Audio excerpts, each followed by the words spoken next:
Good morning, guys. Good morning. I hope you can hear me okay. Everything seems fine on my side, but please advise me if you are struggling. Good morning to Paul and Errol and Uncle John on Discord with me. We've had to split up today because of the training idea. So some of us are here and the rest of the guys doing the group flight is sitting on the outside in the next room.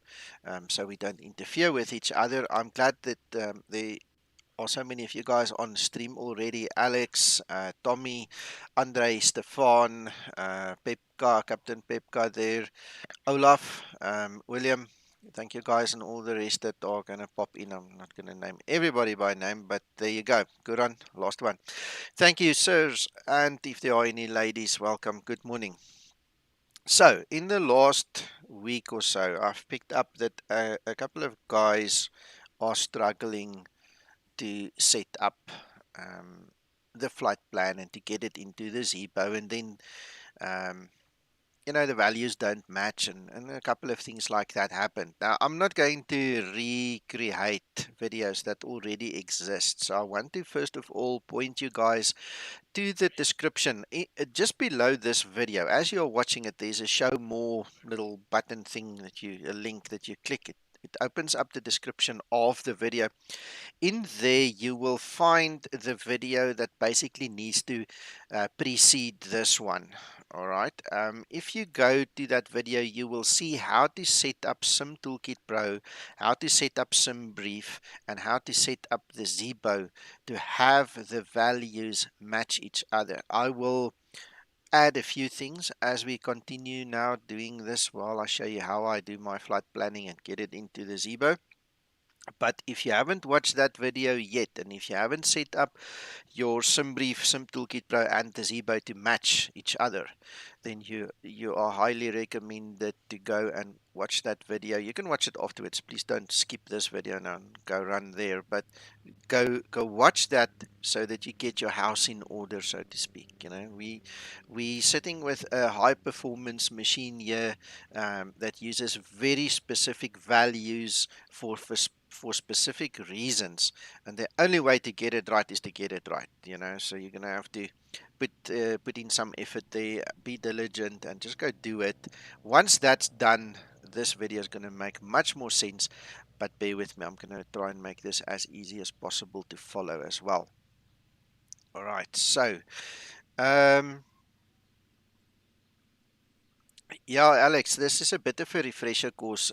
Guys, on my YouTube channel, there are a few sections. If you read the topics of each section, it will tell you the ones for flight planning. There's a lot of discussion revolving around flight planning. There are the tutorials like the one I pointed you to just now for setting up certain things. So, take some time, make some coffee, and just relax, watch some videos, and then obviously you're all welcome to contact me here on Discord, and we can have a follow up if we need to. But okay, so in essence, when we want to fly, we always start with a plan, all right, and you need to have some other flight plan available. And I had an interesting chat with Paul just now, so I'm going to show you what we discussed as well. For me, mostly, um, my day starts with the virtual airline, which is Ryanair. And for those of you that have known me quite some time, you also know I fly for Southwest Virtual, and then I get my flight plans from FlightAware. I can maybe show you that just briefly as well. Let's just fire up a browser. Let me just show you that one as well. So we're talking currently about where you get your flight plans from, the source of the plan. Two are given, and one is not so obvious, and that's what me and Paul discussed. So we're going to have a look at that. What I'm going to do is let's just use the browser quickly. So I'm going to screen capture that for you guys. So I showed you Ryanair. That's one place of origin for a flight plan. The next one can be KL. This is FlightAware. So in the US we use this one, KLAX, and we're going to go to KSFO. Why not? Let's go to San Francisco, and here we have the flight plan. So you can see the flight levels that the different aircraft are flying. I just clicked on it. Oops. All right, so there's the different aircraft, there's the flight levels, and that's your actual plan. So it's easy enough to get a flight plan. If you're going to fly for a VA, I'd highly recommend try and stay as close to reality as possible. But that's where the next discussion came from. What do you do when you fly in an area where there is no virtual airline and there's no guidance? There's nothing, no program as such between the ones I've showed you that actually shows you a flight plan. So for that, I'm going to come back to this point a little bit later on. We're going to use Navigraph, all right, the Navigraph desktop charts, and I'm also going to show you a website that I've been having my eye on for a while, but we haven't really um, paid much attention to it. Maybe you guys find use for it. So let's talk about Navigraph. All right, so we know we're going to fly from LEIB and we know we're going to fly to LEBL. And that's easy enough to put in our Navigraph. So let's go there quickly. Right, so we're going to start off by selecting a new flight. I'm going to say manual LEIB. That's Ibiza. And then we're going to go to LEBL Barcelona. And we're going to create it. Alright, so there we have a blank canvas. Alright, now if we go to the VA, it actually gives us a route over there. And if we were flying in the US, we would use the one I just showed you there at Flight Aware. But let's say now we don't have it. We don't have any of this. What the desktop charts give us, and it keeps it rather simple, is you've got auto route. So you see there's auto route. You can literally just click it, select your airways and calculate a route. There you go. There you have a route. So if you're going to fly, I don't know, let's just use maybe the Far East, China, Taiwan, Hong Kong, I don't know, Australia for all that matter. I mean, that's not covered by any of my VAs. So what I do is literally I just use the auto route. The auto route is not necessarily going to be the official route that the Civil Aviation Authority in that country, would like you to use. But as long as it is usable in Navigraph, you will know it's usable in the Zebo. And that's the basic principle that we're looking for. We just want something that's usable in the Zebo.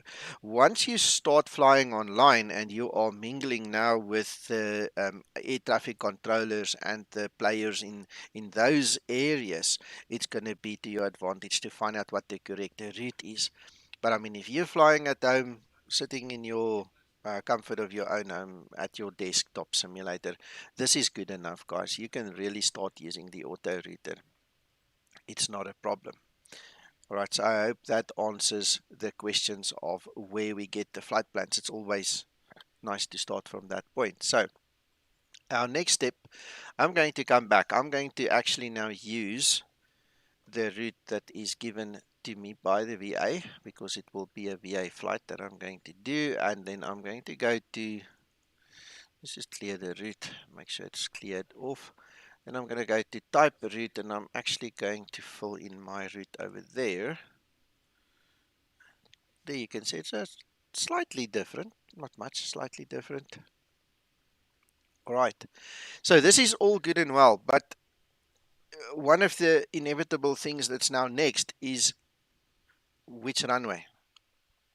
Which direction do you take off? What runway is in use? What's the SID? What's the star? What runway is in use at the receiving end, at the destination? So again, because this is a video about how I do it, this is how I do it. I would start with opening up my charts for the departure, and I would find the airport chart so I can see the layout. The lay of the land is very important. So we know we've got a runway 06 and a runway 24. Right. Parking stands could be an issue, and the way that you pin them is you just click on the pin, and you see here at the bottom it actually puts the pins down. All right. Now there's another step. This is like a more advanced step, and especially if you're flying online and there are other people involved, I highly recommend you evolve into using this.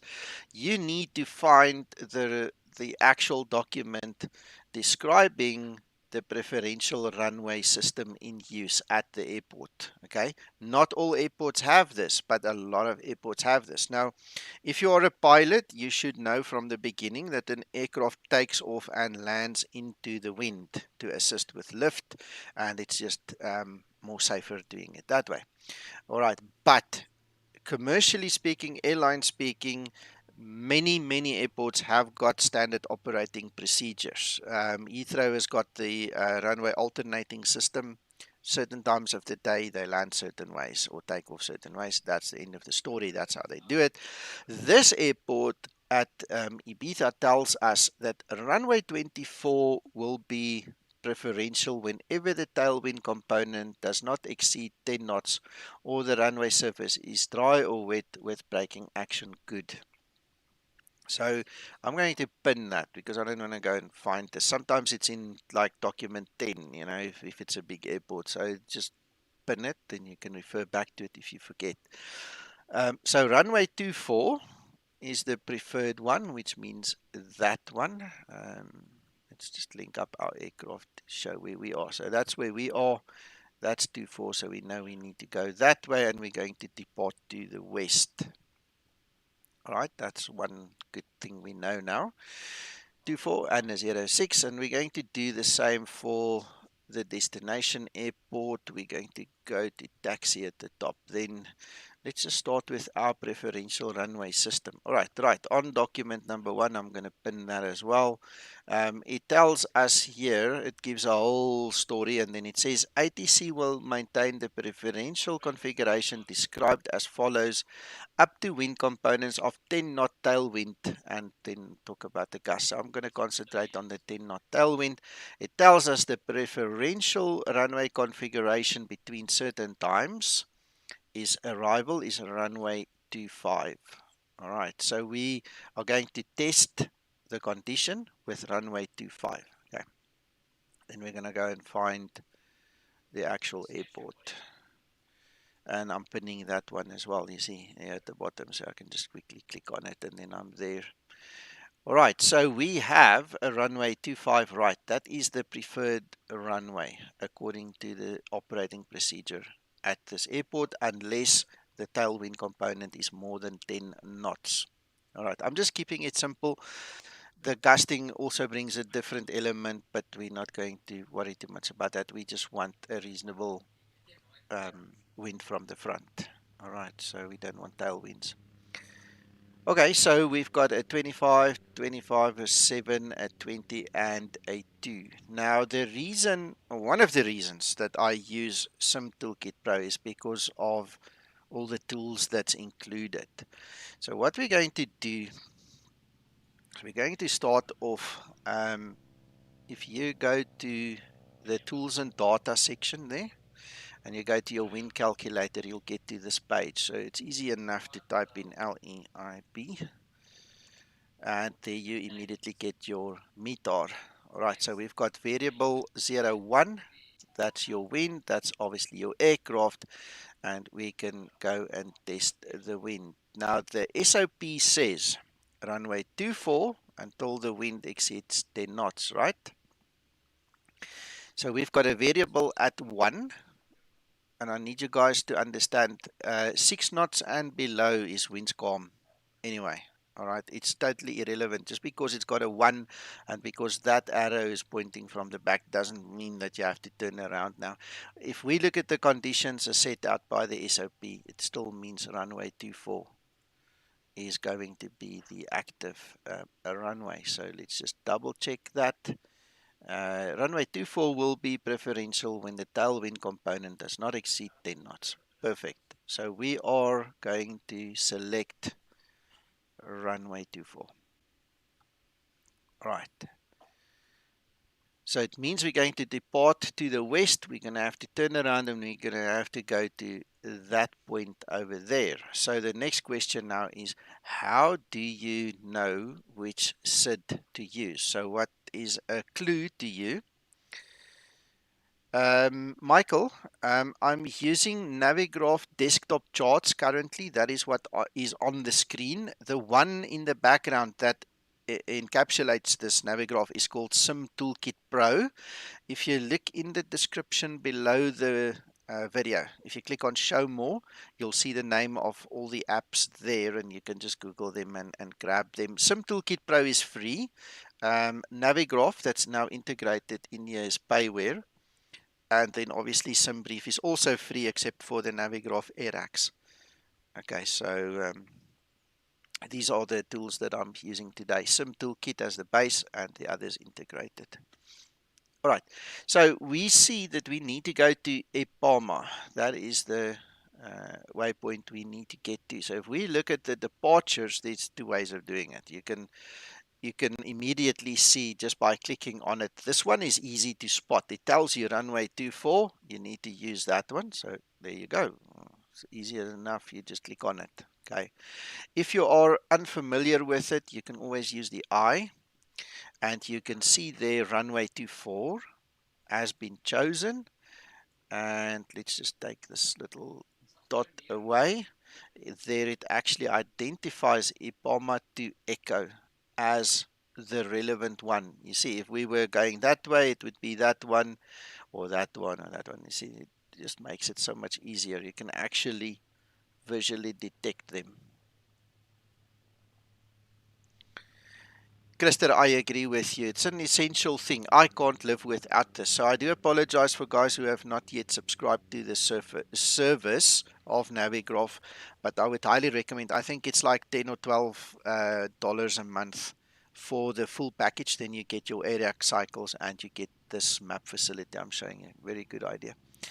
All right, so let's just go back there. We obviously have chosen it. It is now part of our flight plan, so we can close this facility. All right. One of the clues that you always need to look at is just look at the name. To get from this point, you have to go to a point of, somewhere. And the name of that point should be the first clue in deciding the actual SID. I mean, if you look there, it clearly says EPAM to echo EPAM. So that's EPAMA, definitely.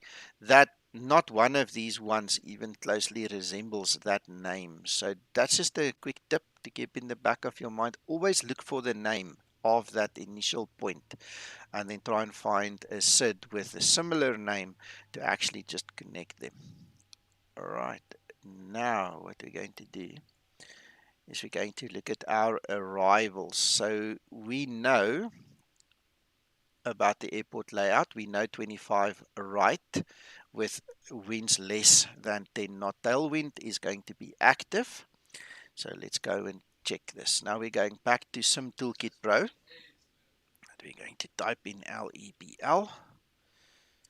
I just tab out of there to go to the next section. All right, so what is important, guys, and if you do not know how to read a Metar, I would recommend just copying this Google Metar decoder, pop it in there. It will teach you good enough, quick enough how to read it. But in essence, that is the portion talking about the winds. All right, for those of you that don't know yet. So we have 330 at 13 knots.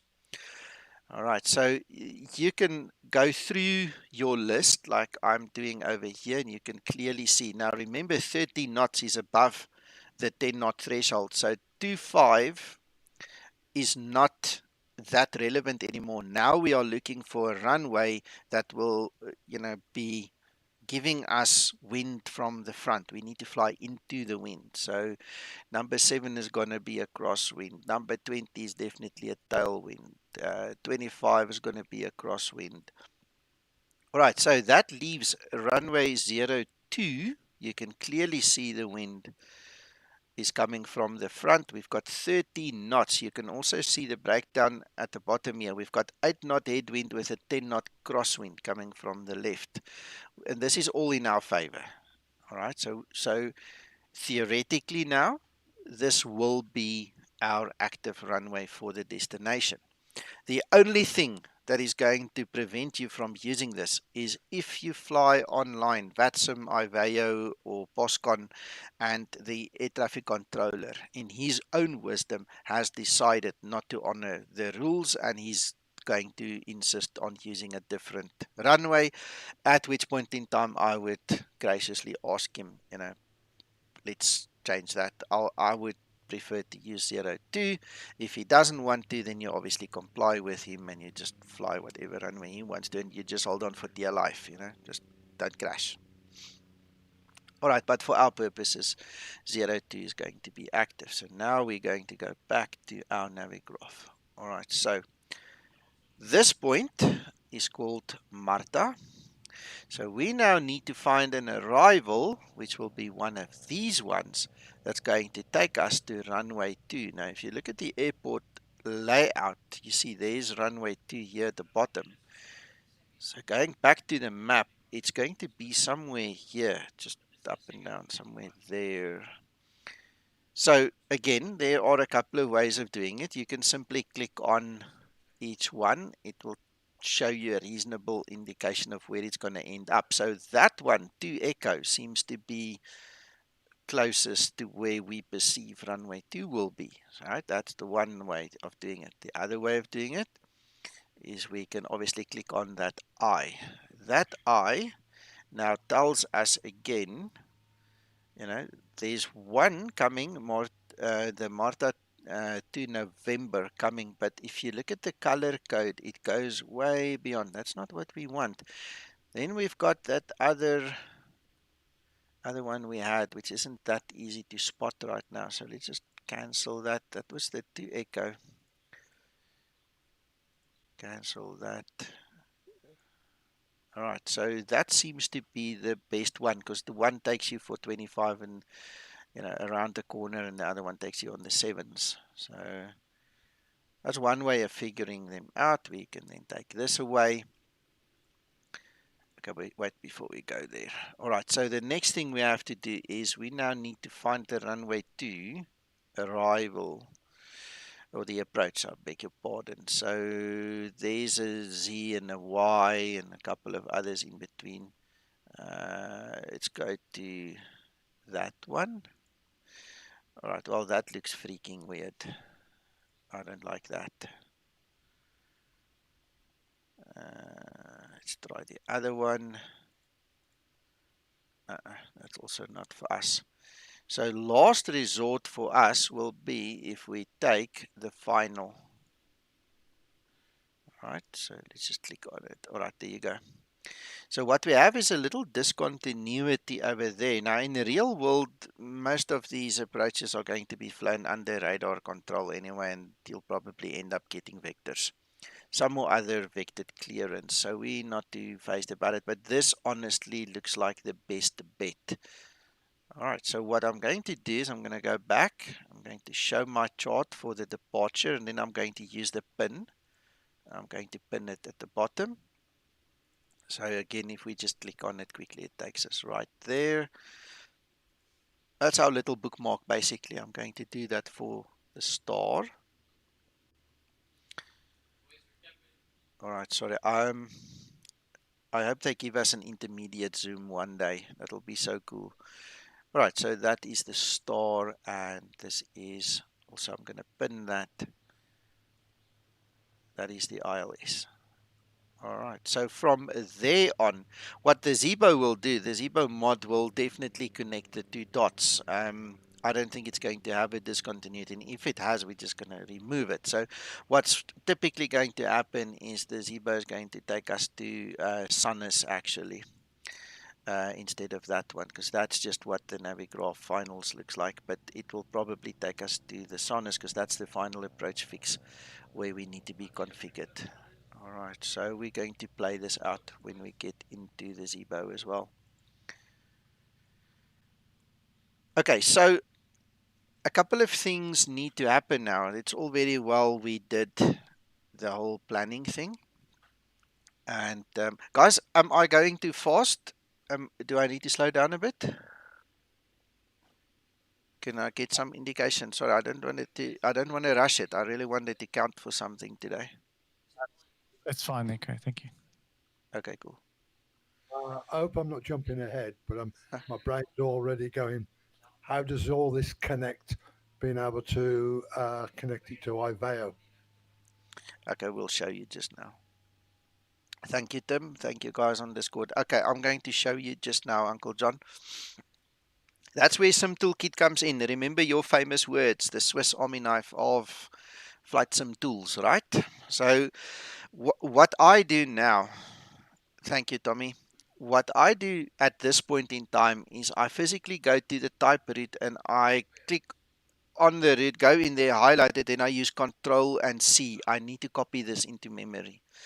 And I'll show you guys why just now, because this is now where things start to take a bit of, pick up speed and go.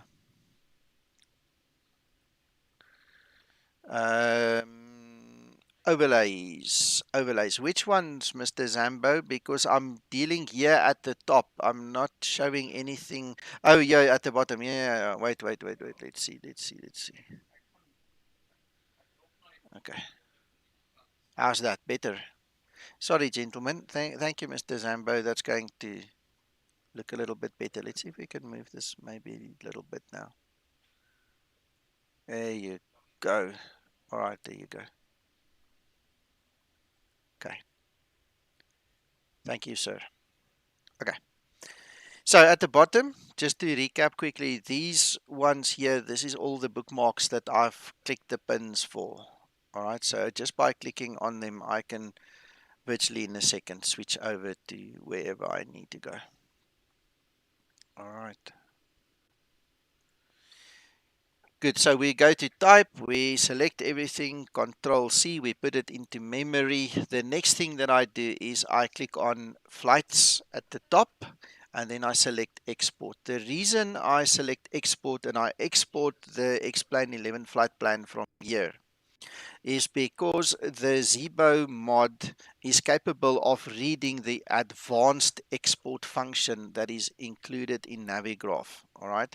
The Navigraph, 98% of the time, will produce the SID and the star as part of the export. Now, correct me if I'm wrong, I have not used Simbrief in ages to do exports. I'm not sure if they've upgraded their export facility for the Explain 1150 Navigraph data and the new functionalities and things. So you're welcome to correct me if I'm wrong. But I know from past experience that Navigraph, or Simbrief at least, did not include the SID and star when you do an export. Now this Navigraph export does. Okay, so I've exported that. I'm going to show you the next steps how I use that. Before we continue and before we lose that information, okay, I'm going to go to Simtoolkit Pro and I'm going to go to flight planning. In flight planning, I'm going to say create a new plan and I'm going to go to where it says specify the route. I'm just going to paste Control V. I just paste the route in there so that it is now available for me to work with on this page. All right. But the first thing I want to do before I continue is, and I'll bring that up on the screen for you guys as well. I'll take away the Simtoolkit Pro thing just now. Give me a second.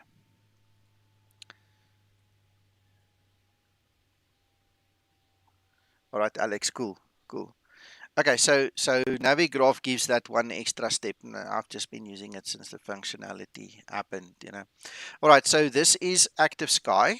My Simtoolkit Pro is set up and configured to use Active Sky as my weather engine. So any and every bit of weather that is used in Simtoolkit Pro is actually 100% originating from Active Sky. So the weather that I have in the sim and the weather that I have outside of the sim in all my tools correspond to each other. Very important. You can't go and use a different weather source than what is inside of your sim. So right there we are. So what I now need to do,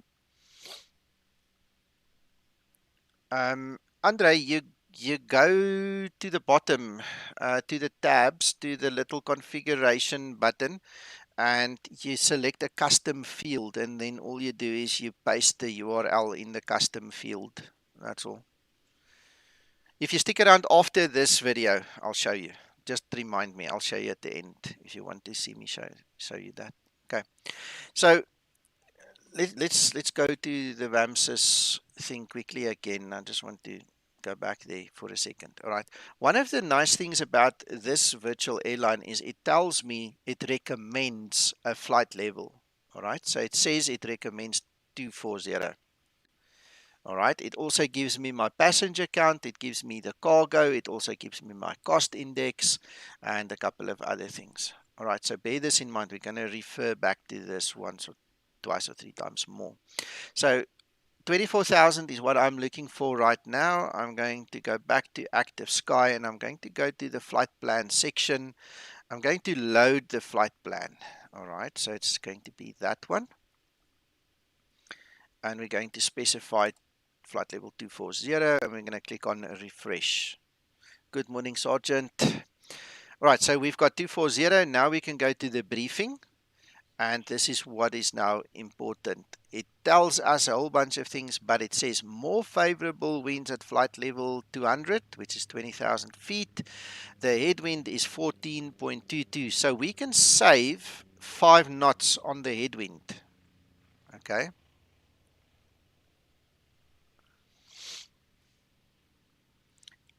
Guran, it's a setting. Let me quickly just show you. That's easy enough to show.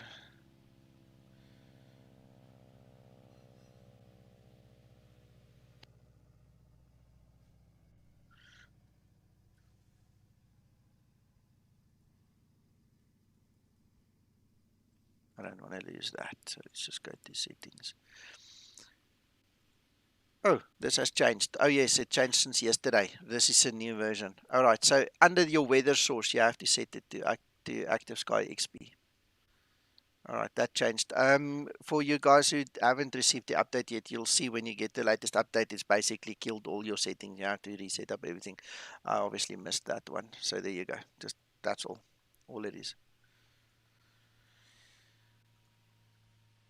All right, so let's just put that back in place and quickly take this off the screen. All right, so coming back to this one.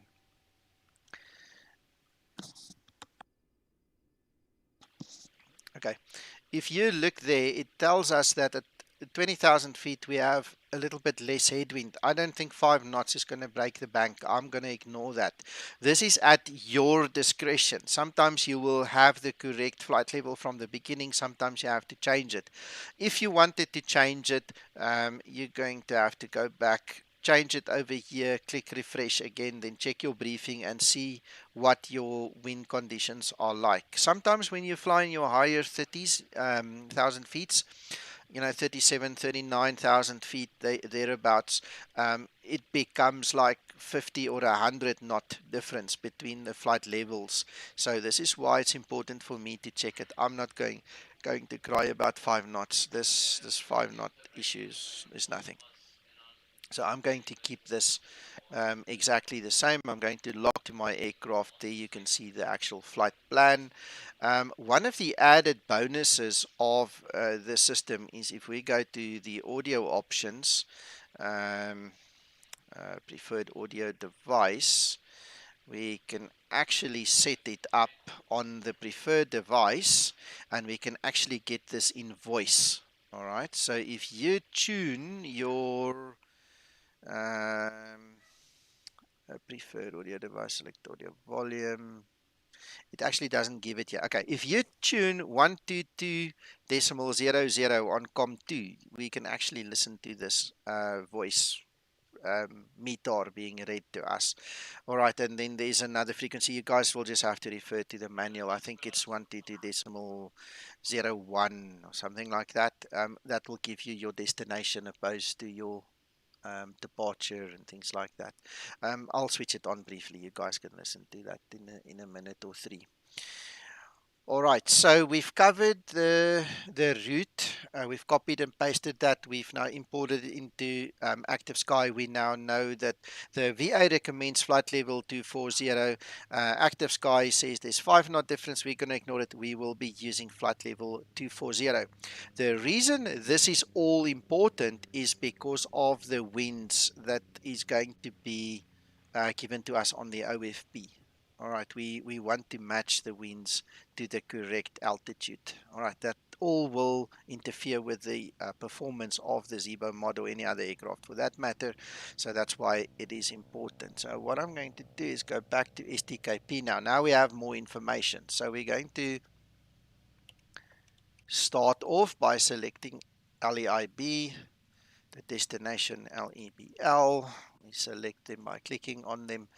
And then, like I said, that previous video will explain to you how the actual fleet works. And then we assign our call sign. And if we have a different flight number, we can call that whatever the flight number would be. If we go to VAMSIS, you will see that is the actual call sign. So why don't we just use that? And then that is the IATA ticket number. All right, so if you are a passenger, that's the number you're going to see. If you are the pilot, that's what you're going to see. All right, so let's actually do it correctly. Then, I mean, it is a training video, so then you guys will know. And this is going to be important for IVEO, Uncle John. So this value over here, your ATC call sign, when you pre-file your flight plan on IVEO, you have to also connect as this call sign, not the flight number. All right, so let's go back, grab this flight number. Uncle John, you with me? Yes, I am. And with regards to that call sign, obviously you modified that to your preferred call sign. Yeah, you will now be RYR242. Okay, but this is where you put it, and this is how you're going to connect into the network. All right, the next very important thing, guys, if you're going to use the pre-filing of IVEO, which is the way they do it now with a new client, set your departure time correctly. So currently, I'm just going to guess. I'm going to say 0930. That's a Zulu time, guys. In Zulu time, that's what it is. Now, if you don't want to use the advanced features, if you trust Simbrief implicitly and you don't care for anything more, you can switch off the advanced mode and you can click on generate plan. This information will be sent to Simbrief. Simbrief will do its calculations and return the OFP to Simtoolkit Pro. I, on the other hand, prefer to be in control. So I'm going to now tell Simbrief my runways instead of just sitting back and letting it decide. All right, so we can take away that first section. We don't want the airport and runway information in there. We want the SID, the actual flight route, the star, and that's it. That's all we want in that field. If you have an alternate, I don't know the area very well. I don't know. Do any of you know an alternate for Barcelona, or we're just going to let some briefs decide for us?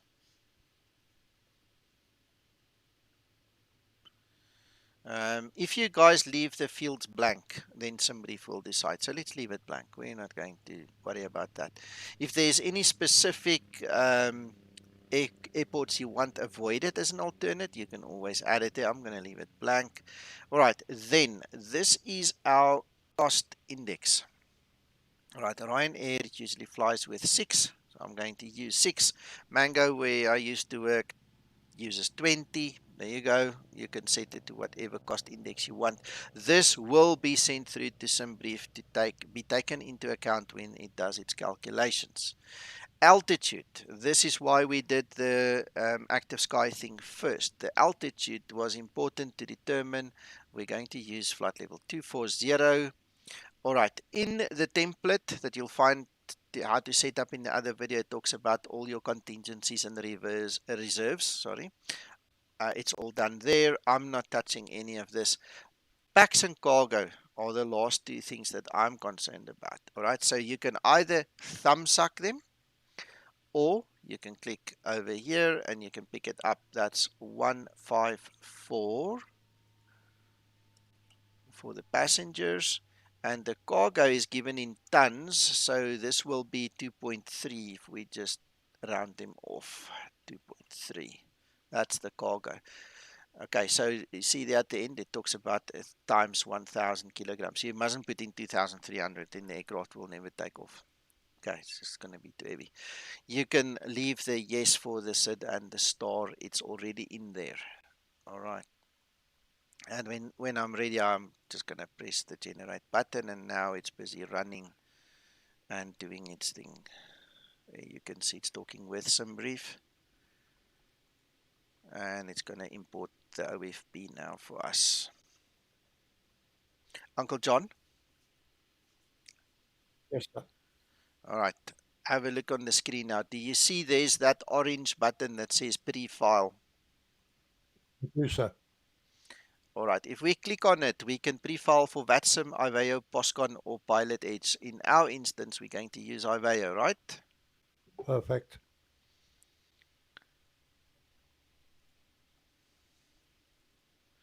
Okay, so this is what it looks like. Remember, we set the time 0930. You see the time is now correct. We don't have to edit anything in here. All we have to do, because I mean, we've given all the correct information to STKP, and STKP has given everything to Iveo. We're just going to submit the flight plan. And as always, we need to remove the one that was completed yesterday. All right, so there we go. There is our pre-filed flight plan. Now we can close this. All right, so that's how you set up your Iveo from Simtoolkit Pro. Makes sense? I'll get there. Yeah, I will help you. All right, the next thing that we're going to do is we're just going to click on Fly Now. And there you go. On the right hand side, you have your actual, I specified the Lido format. I always use the Lido format. So there you go. That's your OFP. This is derived from the information we entered into Simtoolkit Pro that sent it to Simbrief. Simbrief used it, calculated everything it needed to do, and has now returned it to us. All right, so there's no surprises. And if you followed the video I've referred to a few times now, the previous video, and your Simtoolkit Pro, your Zebo, and your Simtoolkit Pro, Zebo, and Simbrief. Sorry, I lost count there. If all those three things are in cahoots with each other and they use the same values, then this will be 100% correct. There will be no discrepancies. There is one small thing that I'm going to tell you quickly. And obviously, you will see that there might be a discrepancy between the Zebo install guide and what happens here. And the only reason is this. If we go to our payload and we go to the very back, these figures are noted in the Zebo install guide. It's also on video a few times already. Simbrief had one calculation for years and years and years. Then they changed the rounding in the calculation. I then contacted them while I was busy, writing the manual, setting everything up, dealing with Twixtor, dealing with Zebo, and we discovered there's a rounding issue. So what happened was they then reverted or changed or whatever back to the normal calculations, and it didn't last 3 months. So I gave up. I didn't bother even to contact them again. So on my side, what I do is your rear galley, I set that to 440. All right, and then if you find that your zero fuel weight, and I'll show you as we progress now, if the zero fuel weight doesn't balance, it will be out by like 100 kilograms, and it's because of the rounding. All right, so you will then lift this to 550, or you will drop it back to 440, and 99.999999%. That's how accurate it is. Dankie, Reinhard. That's how accurate it is. It will balance exactly with the OFB, and there will be no discrepancies between Zebo, Simbrief, or Simtoolkit Pro when you look at the values. So I'm going to click on Home. Guys, if you ever change anything, remember to save it. It's not going to remember it unless you save it, eh? All right, so that takes care of the loading for us. We can actually then, put it into the mod.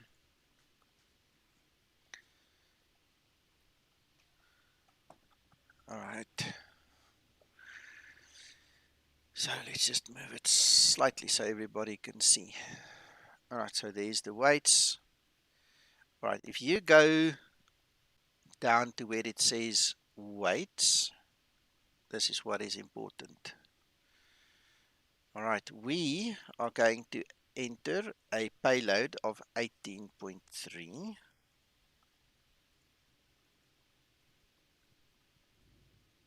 like that. And we're going to enter a fuel value of 6.3. And then we're going to ask the fuel truck to come and deliver the fuel for us.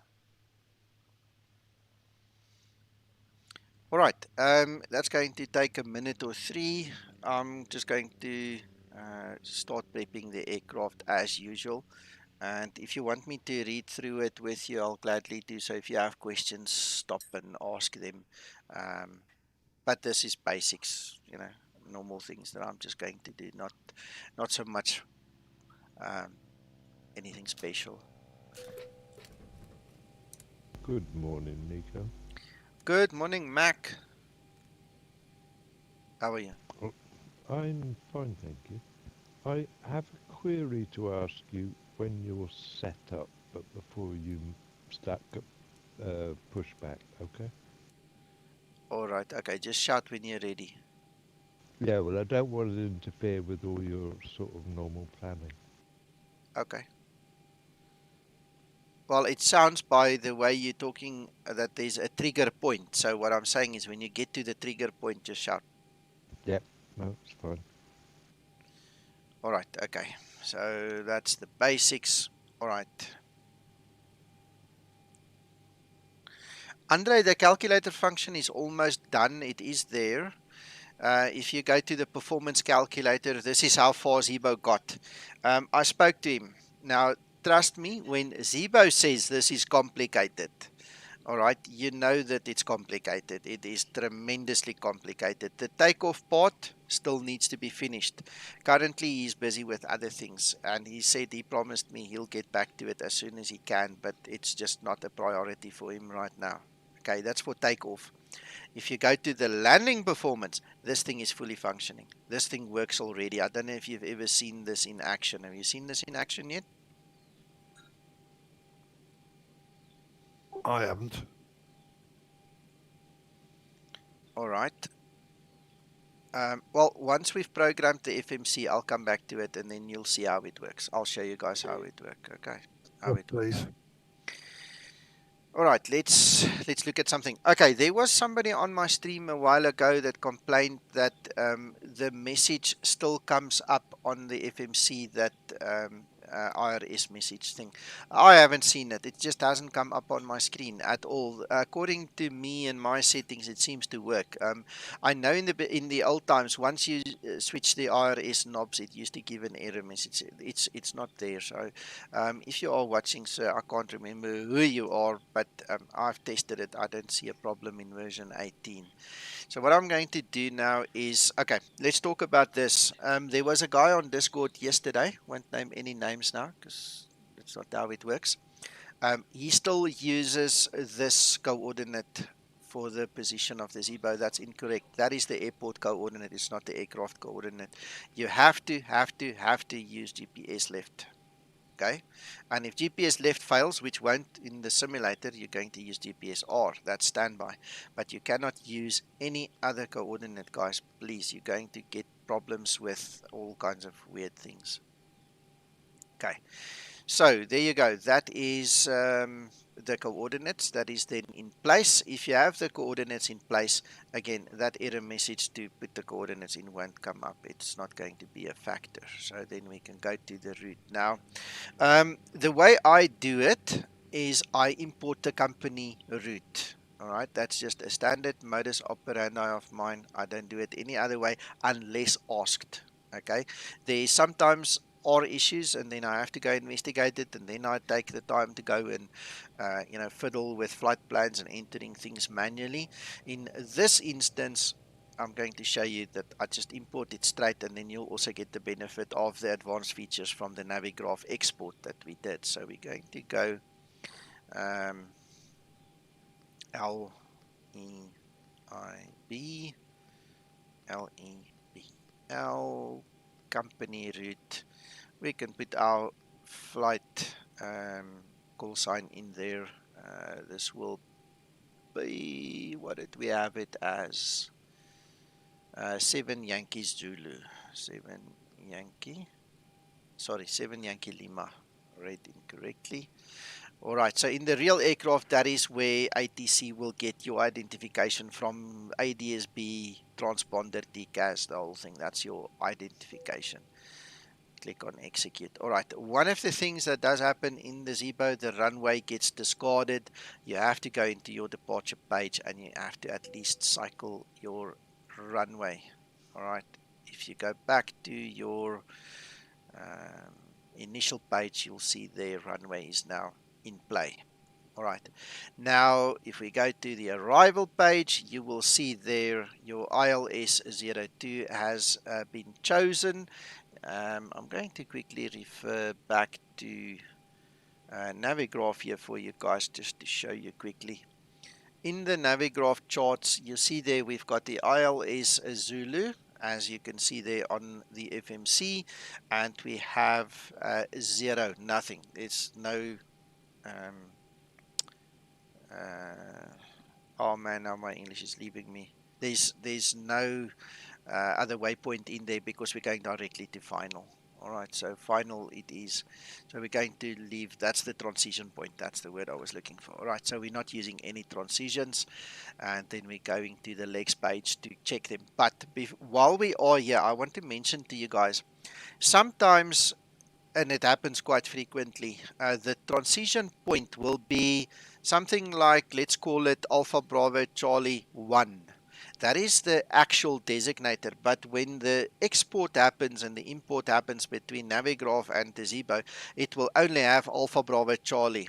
And then you will see weird squiggly lines and things on your ND when you step through your plan. What I always advise the guys now lately, all right, and I advise you guys watching this video and the stream as well, do yourself a favor, just cycle this one as well, your arrival runway. And if you have a transition point, also cycle that one. It does miracles for the Zebo code. It immediately fixes so much that it's not even funny. All right, and now I've messed it up. Now this thing doesn't even want to give me the 01. The 02. It's wanting to force us to go to the other side now. That's interesting. All right, I'm going to go back. I'm going to re-import this quickly and just fix that. Good morning. Good morning, Nico. Hello, Sasso. How are you? All good. You? All good, thank you. Nice to have you on board. Thank you. Tell me something. When you guys land in real world at Barcelona, do you actually ever use runway 02? No, I think the main there, I'm going by memory, 0725. Any chance? Yeah, that's true. That's true. But Yeah. we've got a tailwind and crosswind component that's messing me around a little bit here. That's why I went for. Okay, let me have a look at the Metar, and I will tell you more. Okay, I'm gonna wait for you a second. What is Lima Echo Bravo Charlie? LEBL. Okay.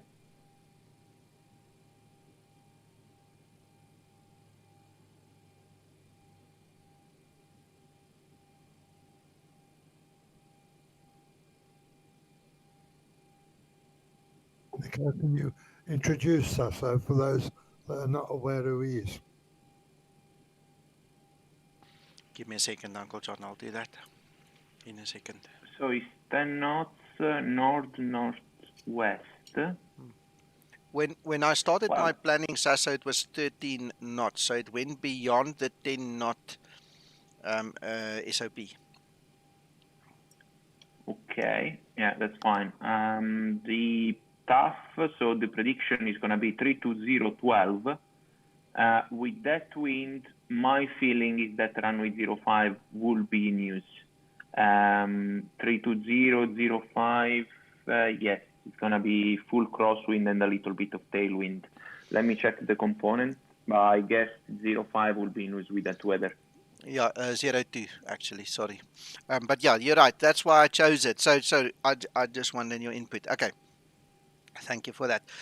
Guys, so for those of you that are not familiar with Sasso, yeah, he is a real world pilot. He is one of the contributors to our team here. And he does quite a bit of training here with us on Discord, teaching us how to do the real world things. So that's Sasso. Thank you, sir. Okay, so let's skip this now. We're going back. We're going to actually go and step through the actual plan. So we're going to go to the plan mode and we're going Yeah, to click Nico, on sorry step. if I interrupt you. Yeah, as I was imagining, with 320 12 knots, if you put runway 25 for landing, it's gonna be 3 knots of headwind and 12 of crosswind, so no tailwind at all. So runway 25 will be my choice to land. Will be your choice. Okay. Okay, so let's finish off this step through and then we can go for 2.5 and then we'll show the guys. I think that is also good training to show the guys. Let's pretend you were ATC and you were now giving us different instructions. So I'm going to show the guys then right here where we are, how we're going to quickly change that Absolutely. as well. What I can see now, this video, this streaming is how to prepare a flight, basically. Yes. So Yes. what we do in real life is also, especially if you're doing a 4-hour flight, maybe the wind that you have at the moment while you are preparing on the ground on the other side of Europe will be completely different from the scenario you will see when you land after 4 hours. So at this moment, all we need to put in the FMC is something sensible to check the fuel on board, basically. So what we want to put is something sensible, so a ground distance which is correct, more or less, to what we are going to fly, to check how much fuel we will have once we reach the destination airport. In other words, if we have enough fuel to do the trip, and then in case go to the alternate. All the other changes, including the runway for landing, is gonna we can do it during the cruise, because exactly we will have the update weather. Absolutely, I agree with you 100%. This is a very short flight, and if I have to drag it out as a tutorial, we might run out of time. So I'm just going to do it here on the ground then. We're going to fix it up. We're going to pretend we're in the cruise. ATC is giving us different instructions, and we're going to change it, and then we'll just show the guys how to do that quickly as well. Perfect. Amazing. Awesome. Okay, that's a good plan. So currently we're stepping through. And as you can see, the Zibo mod actually filled the gap directly to finals right there, guys, so you don't have to worry. And like I said, if there's any weird squiggles or anything, just cycle your approach page and that should sort it out. So now coming back to what Sasso said, this brings up an interesting conversation. So ATC has now told us we need to change. Right, so what we're going to do is we are going to change our arrival. That is for runway 7. Sasso said no, he wants runway 25. So I think 25 right, that will be a very good one. I'm going to select that one. So what I want to do is I want to go and deselect. So we're clicking on the pin. We're going to deselect that. Oh, this thing didn't take it to echo. No, I'm looking at the wrong side. Hold on, guys. Sorry. It's that one. All right, there we go. So we've deselected the bookmark at the bottom, and we're now going to enter this one. You see, now if we look at the chart, it's going to take us past to that VOR, and we are going to use that pin to just save that one for us. And then we're going to look at the approaches.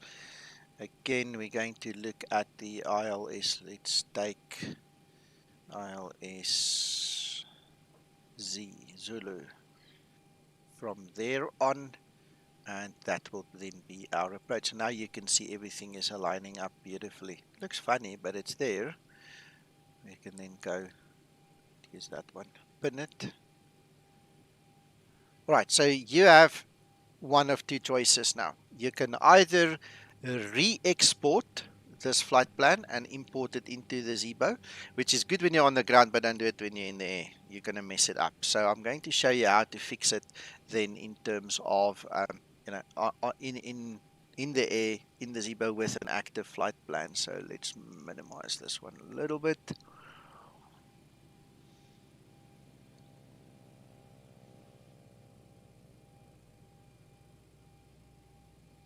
Right, so what we're going to do is we're going to go to the arrival page and we are going to deselect everything.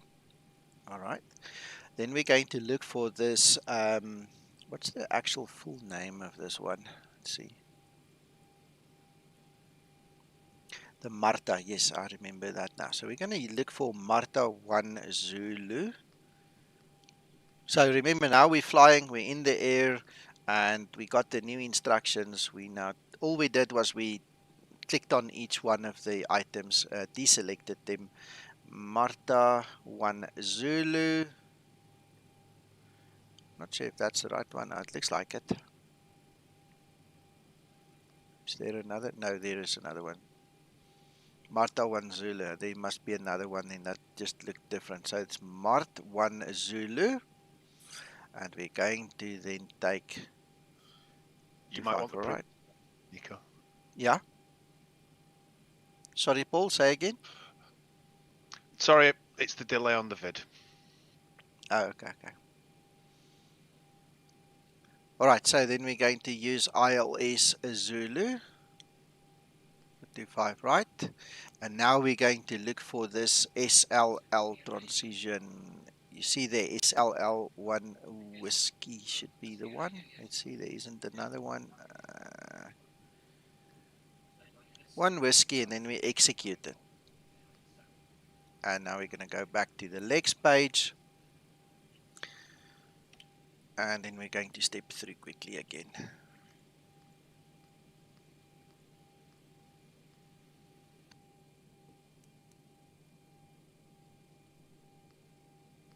Right, there's the kink, the dog's leg. All right, and then you see you get a vector. Now in our instance over here, what I'm going to do is I'm going to remove the vector. The way to do that is I'm clicking the next waypoint, going back, clicking on the vector line, executing. And when we go back now, we'll have a rounding. There you go.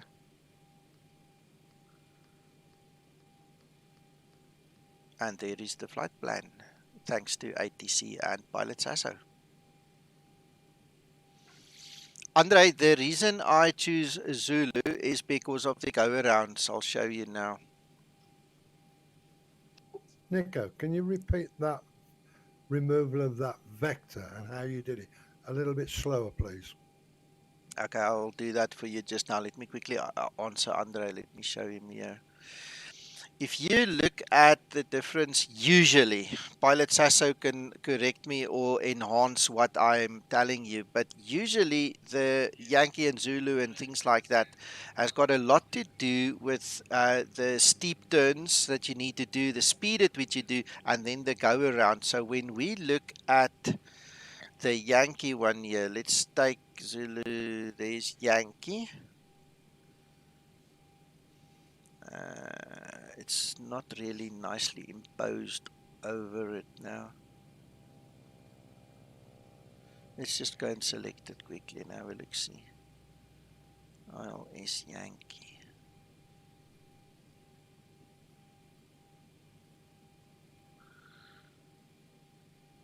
Alright, yeah, it's not very clear, but you'll see there's like little dotted lines and there's like little dotted lines. So what I have found from experience, Andre, this is just me talking as a flight simmer now, is the Zulu one is more suitable for the Boeing. It also gives you a nice hold at the position, you know, more often than not. Whereas the Yankee would be more suitable for the props, and it uses sharper turns, shorter things, and there's mostly no hold at the end there. It's like it just sends you into, you know, vectors or something. So depending on the actual approach that you're doing, just look at the charts. pick one that suits you, that makes you feel happy. That's what I would say. Sasso, if you want to chip in, if there is a more technical thing you want to add, you're welcome. No, in this particular case of Barcelona, Yankee and Zulu differ for just a bit on the go around. The Zulu in particular has a tarmac 5 nautical miles from the VOR. Instead, the Yankee that you are showing at the moment has the tarmac 3.4. That's the only difference. Sometimes in other airports, Yankee and Zulu may become more serious in terms of difference. For example, the Zulu could be a straight in usually, or the Yankee could be a procedure turn from over the beacon. It really depends on the airport. In this particular case of Barcelona, it's just a small difference in terms of go around. Everything else is the same. Which is why for me, I'll take Zulu, because it gives you longer distance to turn, opposed to, like you said, 5 nautical miles opposed to 3 nautical miles, So your reaction needs to be quicker at the speed that the Boeing flies to do the one opposed to the other one. The one's just more relaxed, and I'm a lazy guy. I like to relax a bit more. Hope that makes sense. Thank you, sir. All right. Okay, so we've basically done it, guys. We changed it in Navigraph on the fly. We have now changed it in the actual aircraft. So if we go back now, we've actually done this already. I just realized. There you go. It's done. We can now go to the route and fix this one up, and we can actually get the weather 3S1021 just like that. I'm going to switch off this. So this is just part of my normal configuration that I do. Okay, so by this time, let's just double check the fuel should be in and everything should be loaded. So I just want to take a screenshot of this for Chris's sake. And then we're going to continue on this side. Let's bring up SDKP again. Just minimize it, come on.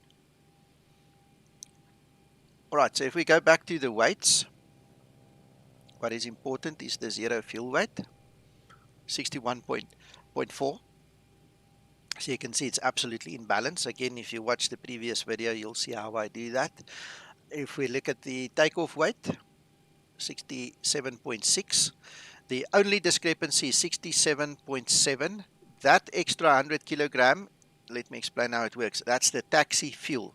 You are currently at the gate. The OFP shows you your takeoff weight at the threshold as you're going to get on the runway for takeoff. So it needs extra fuel to get you there, and that's why there's more fuel in your page at this point in time opposed to what you will have at the runway. And I think I've just answered Chris's question. I'll go reread his question, and then we'll do that later. Not to worry right now. Alright, so then next step is we're going to take our fin, res and alternate. So 2604 and 1105. I'm just going to do a quick guesstimate. That's 3.7. Alright, 3.7. That will be our reserves there. Our cost index will be 6. We've discussed that already. And we know we're going to fly at 240. Alright, we get our steep descent warning. We'll manage that when we get there. Right, then if we go to the top, the values that I use here just for training purposes and all, if I really want to get serious, we have to look at active sky. We're not going to look at that right now. We just use what we've got. So we have 311 at 26. Uncle John, I forgot about you. I'm going to go back there just now. Sorry, sir. We'll go look at the legs page just now, and there's a positive 6 for our ISR deviation. We'll execute the page. Guys, please do not ever leave a page if there's an activate or an execute. You have to do that before you move off the page. All right, so Uncle John, are you here? Are you watching? Sorry about that. I've been watching all along, sir. Okay, so let's pretend that MARTA is the vectors. That's the line where it said the vectors, right? So what you're going to do is you select the line just beyond the vectors, the next line basically. Then you click on the line that says vectors and then you execute. So all you do is you lift it up by one line. That's all you do. And you do that by clicking on it. Okay, now I clicked too many times. So you click on the next line, you click on the previous line, and you execute it. That's all you do. Roger. That's how you get Thank rid you. of the vectors. Chris, it's all about the calculation of performance. It's all about performance calculations. Nico, Yeah. sorry if I interrupt. I don't know No, if go. you are gonna fly today, if you're gonna do the full flight, but this is a nice possibility to show how to correct, how to predict a shortcut by ATC. In that case, How in to case of the arrival in predict? Barcelona. Sorry, say How to again. How to predict predict? a shortcut, like if A the shortcut. ATC clear you, Okay. yeah, directly to a point. This is usually what happens in the big airports. I did Athens yesterday evening, and from the top of the sand, we got a straight into the runway. So, of course, all we want from the FMC is to have a sensible reading of what we are going to fly in terms of performance for the aircraft. So if we have a long approach and then the ATC will cut 50 miles of that approach, then we're going to end up high. So what we want is to create something sensible being in the mind of the ATC. That's the game. Yeah. Okay, right. Well, we can do that. We can do it in flight. It's 30 seconds, no more than that. Yeah. Okay. I've typed it for you, Guran, but it comes from Simbrief. Simbrief does the calculations. We tell Simbrief in Simtoolkit Pro, this is the parameters of the flight. Simbrief does all the calculations. It looks at the weather for us. It models the weather. It then discerns what to give us back into Simtoolkit Pro, and that's where it comes from. That +6 comes from Simbrief, basically. Right, N1 limit. All right, for those of you that are not aware, and I've giggled a few times now in the last 2 weeks, Mentor Pilot has actually shown it a few times in real world, where the outside air temperature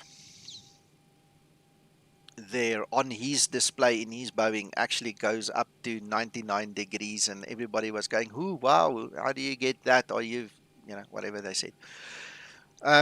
You get two different types of probes. The one is aspirated and the one is non-aspirated. Your non-aspirated tube needs airflow to cool down, and this is what you guys are seeing here. This is a function in the Zebo tablet. You can switch it on or off. PMDG, for instance, uses the aspirated probe.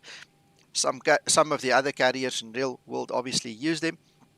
It depends on what you want to simulate. If you use the aspirated tube, it will fill in the outside air temperature for you automatically.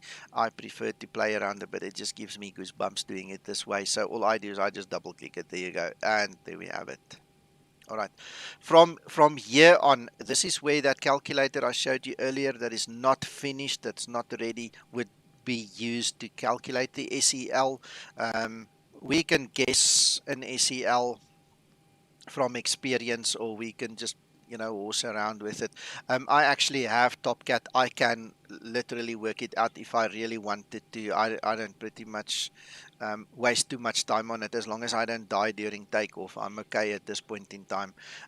That seems like a reasonable idea. We also want to climb very fast because it's a short flight. We don't want to climb lazily and then not even reach our climb our cruise level. So I'll take takeoff 1, and we'll take a steady, good, normal climb.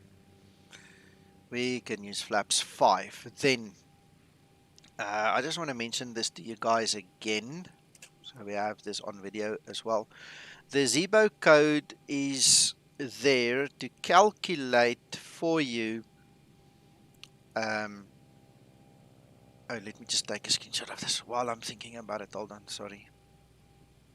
I need to take a screenshot of this.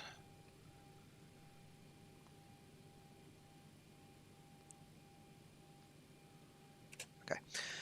The Zebo code, like I said, is calculated to give you a stable takeoff CG. All right, that's the way it works. But me, obviously wanting to learn more, got into this conversation with Twixter, and he gave me the lowdown on getting a more stable landing CG. All right.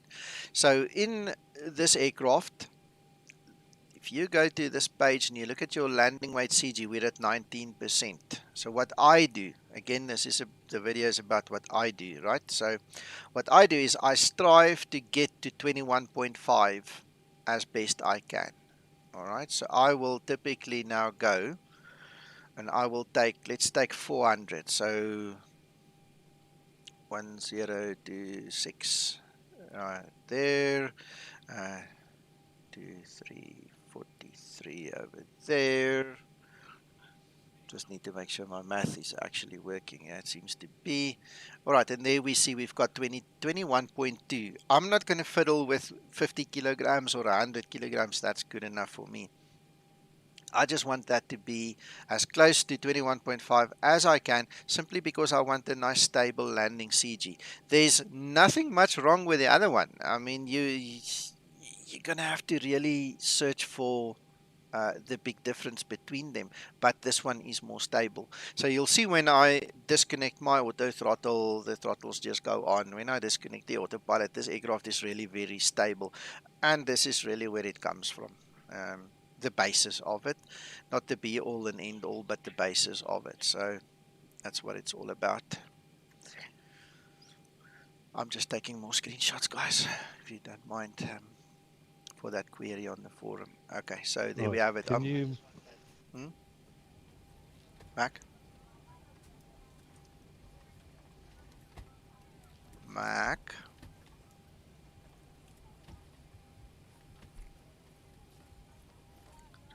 All right, while we're waiting for him to come back, let me just fill this in. So, right there, we've got our trim, and we've got our V-speeds. Mac, you back? Yeah. Can you tolerate with me for a second? Could you set up your takeoff CFG to 22.2? It is. Oh, right. Yeah. Spot on. Mm. It's a real life situation, which I'll talk about afterwards, but I want to see what your trim works out at. 5.5. Interesting. Sasso? Yeah. Can you, off the top of your head, remember what the trim setting would be if you had 22% CFG, 22.2% CFG? There is no fixed value. It really depends on the load factor, how the people are distributed. So it really depends. 22.2 sounds good to me with a 5.5. I guess we have no fuel in the center tank with this situation. So sounds good to me. 5.5 makes sense. Okay. You're in Discord. I'll send you a link to something, and I'll talk with you outside the stream. All right.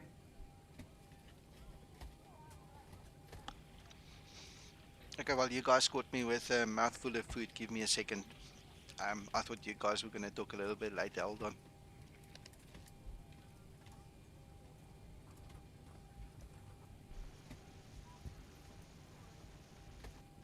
Well, all right, if you're busy talking. It's to do with an actual incident in 738, and they reckon the calculation for a 22.2% MAC was 3.4 trim. No, 3.4 trim is basically a nose down tendency, because the neutral position is 5. So I never took off with the trim less than 5, unless there are specific situations. But in in almost 3 years of career, never happened to me to use less than 5%. In fact, if you look at the trim stabilizer, there is a green bug which goes between 3 and I think it's 7 or 8, 7.6 it should be, and that is the good value. So if you set the start trim in that value, between those values, they are going to be fine for the partial, but it really depends on the calculation. 3.4 looks to me like a nose down tendency. I'm taking off with a start trim at 3.4. It's like, you know, lots of force, unless you have all the passenger seats that are back, but that would be strange. Anyway. I've just sent you a link, Sasa, in Discord. Yeah, I will read. Right, okay. Oh, thanks for that. Thanks for covering me. My breakfast was delivered like a minute after the stream started, and it's just been standing here getting cold. So that was my first attempt. Sorry, guys. Right. Okay. Carry on, Nico. All right, no problem. You're welcome, Mac. Okay, so I've entered my 148. I've set my trim. We're ready to go. I've gone through my normal setups. I usually also arm, but not activate the actual autopilot. So I arm the LNAV and VNAV over there, just to make sure that all the settings are done. If those two little things don't come up at this point in time, I need to go and troubleshoot. Then I did something wrong. Or there's a departure with a heading select instead of an LNAV departure. So those are the conditions, I suppose. All right, okay, that takes care of all of these things. I think that takes care of the whole flight planning situation. I mean, that's what this whole stream was about. I'm going to quickly finish setting up the aircraft. Okay, just to show you guys if there is somebody who wants to follow along. So your damper comes on. I did start the flight leg, yes, so I can now switch on my seat belts. Just get some more volume in here so I can actually hear things happen. Alright, we're going to switch on our window heat, trim air, set up the pressurization, landing altitudes almost sea level basically. Nico, since this is a fairly short flight, would you in fact do your descent page as well while you're on the ground? Nah, Uncle John, I usually do it in the air. I don't see there's any reason why you can't do it on the ground, but I usually do it in the air. Just to keep myself busy. But if you feel you're going to run out of time, I don't see any reason why you can't do it now, because the information is not going to change between now and then anyway. It's the same information. Yeah, well, that was my thought. That's what I tend to do. Obviously, I still need to put in the Q&H much nearer the airport, but everything else I put in. Yeah, we can do that. We can do that. Alright, so we've got all of these things set up, APU and stuff. We'll start just before we get going. Let's quickly look at what Uncle John is talking about. Thank you, Tommy. Thanks for watching, and I hope you found value in it and enjoyed it. Thank you for being here. Alright, so let's quickly go down to our winds. So these are the guys we are concerned about. So we're going to go to the descent page, forecast page. Going to use 200, 150 and 100. 322 at 31. And I've got 330 at 18.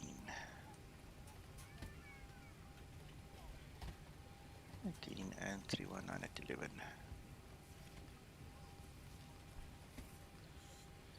Alright, then we need to look at our actual chart. Our transition altitude is 6,000, so that's still okay. Then in Simtoolkit Pro, the ISA deviation at the airport is given to us, so that will be 0, and we can update this 1022 later on, 1022, but we can execute that. Yeah, obviously, Chris, the active sky winds are going to be much more accurate than this. The winds, yeah, these winds that you get from the OFP, this winds aloft information, can be up to 12 hours old from Simbrief. So it's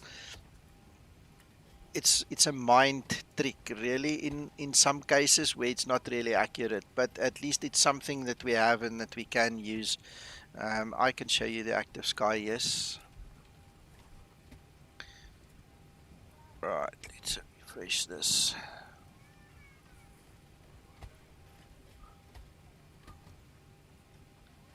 Right. Right, so in active sky, what I will do is I will use, you don't use the airport winds, it will be the one just above the airport winds, and that works in 6, 9, and 12,000. So we'll start with 12,000. That's an interesting thing I just saw there. 12,000. Let's delete this. Maybe that'll be better. That's 12,000.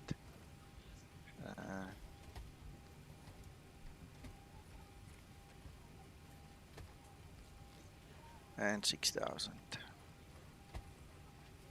The one just before the airport, Chris. The one always just before the airport. There's no point in using the one at the airport.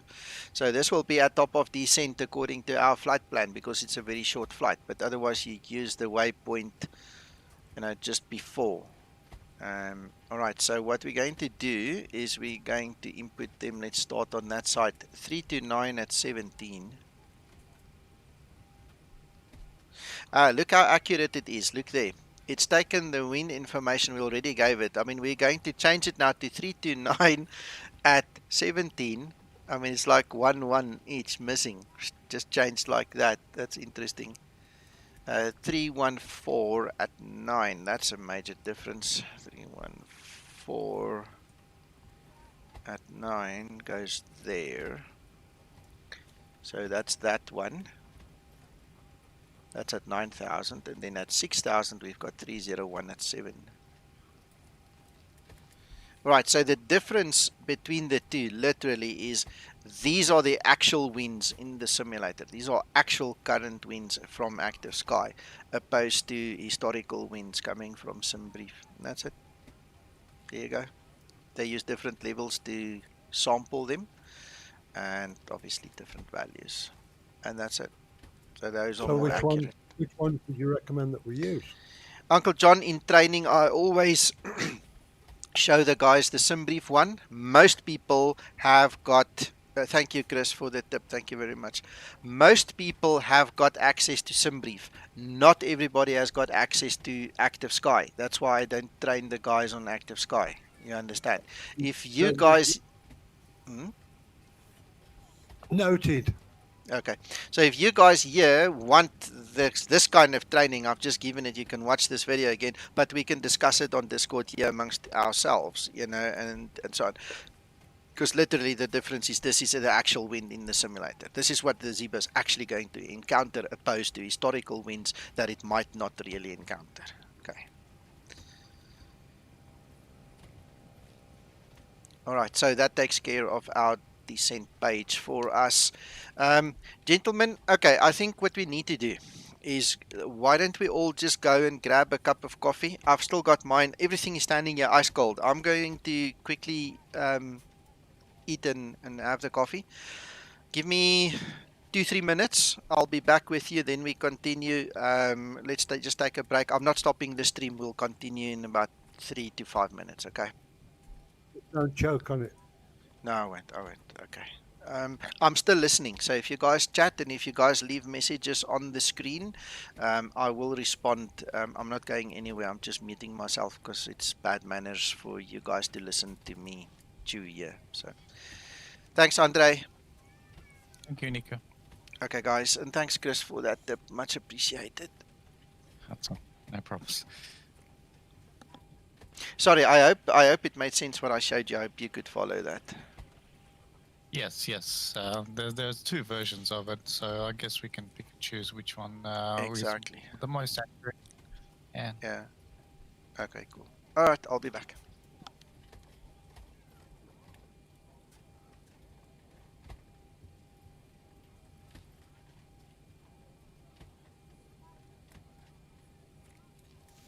I suppose you could go crazy about it as well and start looking at how stable the weather patterns are, because if you've got a stable system over where you're flying, then the winds won't change very much in any case, in which case the Simbrief descent winds would be fine. Yeah, I agree with that, Paul. How well is I mean the Zibo mod is modeled extremely well, so I'm guessing the winds may even make it even more realistic, judging at which point the top descent will come based on the QNH. That is basically one of the reasons for making certain to put your descent winds in, because Zebo does use it in its calculation, so it creates a meaningful top of descent to get your 3 descent glide all the way down, and you don't all of a sudden find you end up high or low or whatever. Yeah. Tailwinds, headwinds make the main difference.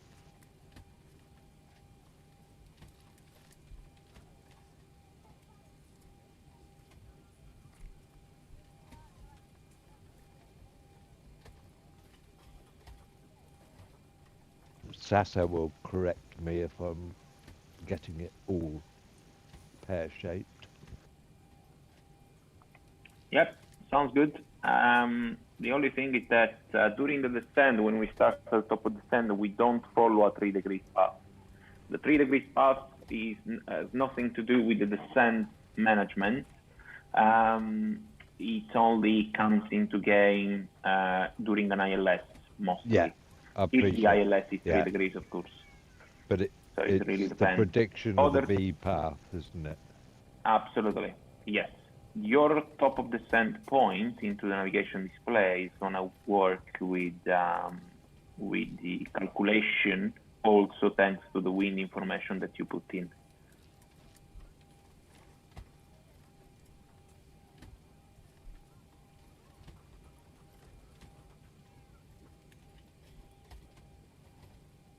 Did you read that article, Sato?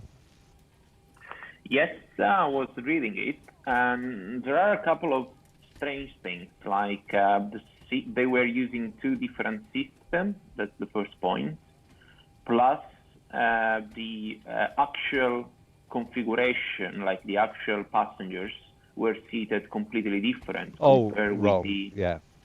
Yeah, all wrong. The main thing and they were all at the back, in fact. One thing that got me on that was they reckoned that the trim setting was 3.4 for that 22.2 Mach. Yes, but you know what? It doesn't specify if there was cargo loaded. You know, it's yeah, it does. There was some cargo put in the back as well. But even if if the moment load sheet comes out, which presumably is your packs and everything, if you've got a 22.2% Mach, that doesn't matter where it's all moments, isn't it, that calculates that. So yeah, exactly. And the trim setting sounds very strange to me. That's what I was querying, and why I asked Nico to see, not to criticise Zebo, but I was pretty certain it was about 5 degrees trim. But something doesn't seem right. But coming from an official investigation, I started to query what I believed in. Yeah, absolutely. I was just looking at the performance that I sent out yesterday. Let's see if I find something.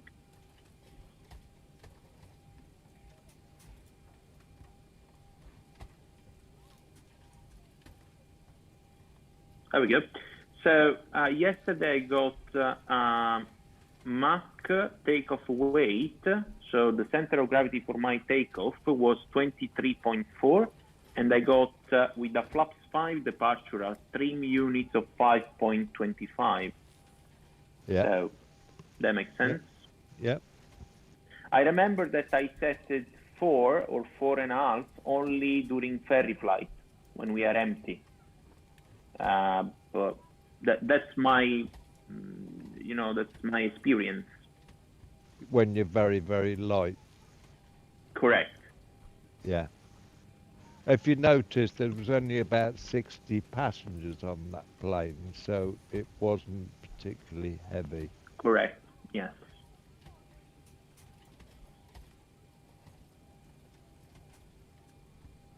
But I couldn't think of any, because it's all moments related to the load of where the fuel is and where the packs and the cargo is. If you've got a 22.2% Mach, then the trim position, doesn't matter which aircraft you get in, the trim position should always be the same calculation, surely. Yeah, should be. Look at this other one. I went, did another flight with only 21 passengers on board. I got a center of gravity for takeoff of 18.6. And even with that center of gravity, the trim units was 5.5. Really? Bear in mind, these also depend on the rating you are using. 26, 24, 22, or assumed temperature. So it really depends on many factors. If you put 26K, you are going to have a nose less up trim because the pitch moment from the engine that are below the wings is going to give you already a pitch up moment, a nose up tendency. So if you are very light and you are going to use 26K, well, first of all, there is no really a point to use 26K with an empty aircraft and 2 kilometers of runway. But other than that, you are going to have already a nose-up tendency because of the engine position below the wings. So in that case, I'm expecting less trim unit. Yeah. So for instance, with 21 passengers, as I was a couple of days ago, and a 26K instead of a reduced 22K, that is what I did. If I was going to use 26K in that situation, I was expecting a stub trim of 4 or even 3.5, for instance, to counteract the nose-up moment of the engine. Right. I'd forgotten about the engine power having a variable. Yeah. Maybe we can try that in the sim if Nico has 30 seconds. Oh, it's up to whether he wants to get him back. Perhaps we'll talk He about is the it captain. We'll talk about it in Discord, and then he can decide whether he wants to show us another day. Yeah, I think let's keep it simple for now. We'll do all these fancy things. Otherwise, the guys who are new to this, might not understand where it all fits in. Yeah, and if necessary, I'll publish that incident which we're referring to, and everybody can read it first, then Nico as well, if they want to get involved. Yeah, 100%, 100%. Nico, I'm just wondering, how does TopCat compare with this calculation? Because that's what I'm using. No, if you set up TopCat the way I have it in the Zebo install guide. The way you have it, yes, that's exactly the way I have it, the way you set it up. Then the best case scenario is it is 100% correct, or you might have a worst case scenario where you have 1 knot difference. While I was using it every day with every flight, it was like almost spot on almost every time. But you have to set it to my values. Yes, I agree. Yes, I have your template. I've got everything set up correctly. So every flight that I do, I use that. I'm just curious to see how that tallies up to the results from this particular scenario. Yeah, I don't have issues with that. It really worked well for me while I was using it actively. I just got tired of, running it. I essentially stopped using it when I saw Zebo was working on this calculator, in the EFB, but he hasn't finished it like we all know. So we're just waiting patiently for him now. So your recommendation is for us to continue using it until when we are advised? Yeah, why not? I mean, you spend money on it, you might as well enjoy it. All right, I'm almost ready to continue. I'm just setting up all of this. Then I think we need to start with this landing calculator. We did touch on it earlier. So let's finish this and then we get going. I'll show you guys the landing calculations. It will be based on estimates because we haven't even taken off yet, but it's going to give you a good idea of how it actually works. I just need to get all my charts and everything into S.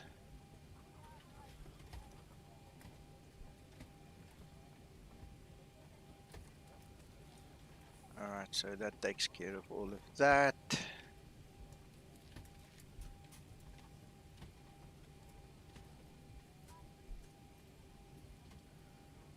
Takes care of that. Okay, so let's quickly look at this. The performance on the landing. Alright, so once you've calculated everything and everything is in your FMC, you present it with some information. We have now decided we're going to use 2.5 right because ATC and our good pilot here said that's better. Then we're going to look at the estimated wins and everything. Alright, so we are looking at... Oh, it's come down very nicely. 320. Nico, can I ask? Yeah? Does the landing weight attribute to the VREF additional wins? Pilot Sasso can answer that better. I think so, because you're going to be heavier and it all depends on where the wind comes from, how you're going to have to counter it. No, I was more referring to... Sorry, the question was, regarding the landing weight, does the Zibo Mod performance tool, landing tool, allow for the additional wins, VREF? Manually. No, you have to set it manually. The final speed. You have to set it so you manually. have to set it manually. Yeah. Okay, so I'm going to leave all of this. You'll see now. There's the VREF, add 5. You see now. You have to manually calculate it and then add whatever you want in there. You understand? So there's a crosswind, or is it, for example, a gust? You have to accommodate for that. Yes, and you have to add that in there yourself. Okay. All right. So then, let me just get the STKP back on and show you guys the values and things. So if you look at the weights. The estimated, this is the calculated weight at landing, is 65.8. So we're going to enter that in there. We're just going to keep that standard. That's 5. Okay. So we have the correct landing value. We actually got, there's your Metar, so I got all the other information that I've put in here. I've got from the Metar. So if you enter everything just like this, it actually opens up a page 2. Initially there is no page 2. So if you go to page 2, there it shows you your landing weight. It shows you VREF flaps 30 plus 5 will be 154. Alright, and there you've got your landing distance. And what does AD stand for, Sasso? What? Sorry? AD, yeah, on this tool. What does AD, what does that signify? What does that mean, stand for? AD, I don't know. It looks AD. Like, yeah, 360 meters AD, I don't know. Doesn't matter, it doesn't really matter. If you think about it, you can tell us. But okay, so what happens is, this is where it becomes important, okay? Your maximum manual braking If you landed there, your maximum manual braking will stop you at that point. Your maximum auto brake will stop you at that line. Auto brake 3 will stop you there, auto brake 2 there, and auto brake 1 there. And the white block is obviously your runway. So you can see you can use 1 auto brake, 2 auto brake, 3 auto brake, maximum auto brake, maximum manual braking, and that shows you your braking distance for the parameters entered into the calculator. So do you have this in the real world when you fly? Do you have that on board? Yeah, correct. I have absolutely the same. I'm just trying to figure out what ID means. I don't know. That's very good, because if the controller would say expect Delta, for example, to exit, expedite exit on taxi, and then you can plan for it. Yeah. Yeah, that's what we do. Yeah, look, and this is important, especially for some of the challenging airports where we flew in the other day. If you did your calculations on here, you would know whether you would be able to land on that runway or not. In most cases, I know of 2 or 3 guys that actually were too heavy. They couldn't land because the calculations were not done. You know what I'm saying? Wink, wink. So this is how you figure out, can you land, is it doable, or will you be safe, will you see your girlfriend tomorrow again, you know, that kind of thing. Hello Albapino, sorry I'm not ignoring you, just busy. Hello my friend, glad to see you on stream. Alright, so that takes care of the landing calculations for us. I'll typically I think we can use auto brake 2 or 3 if we really wanted to. 3 would be a good one, because then you get off the runway sooner and you just go to your taxi, to your stand. So, okay, well I'm ready. I'm going to start up. How we? It sounds like approach distance, but I don't know. I'll have to investigate that. So I'm going to start my APU now, and then let's go fly this baby.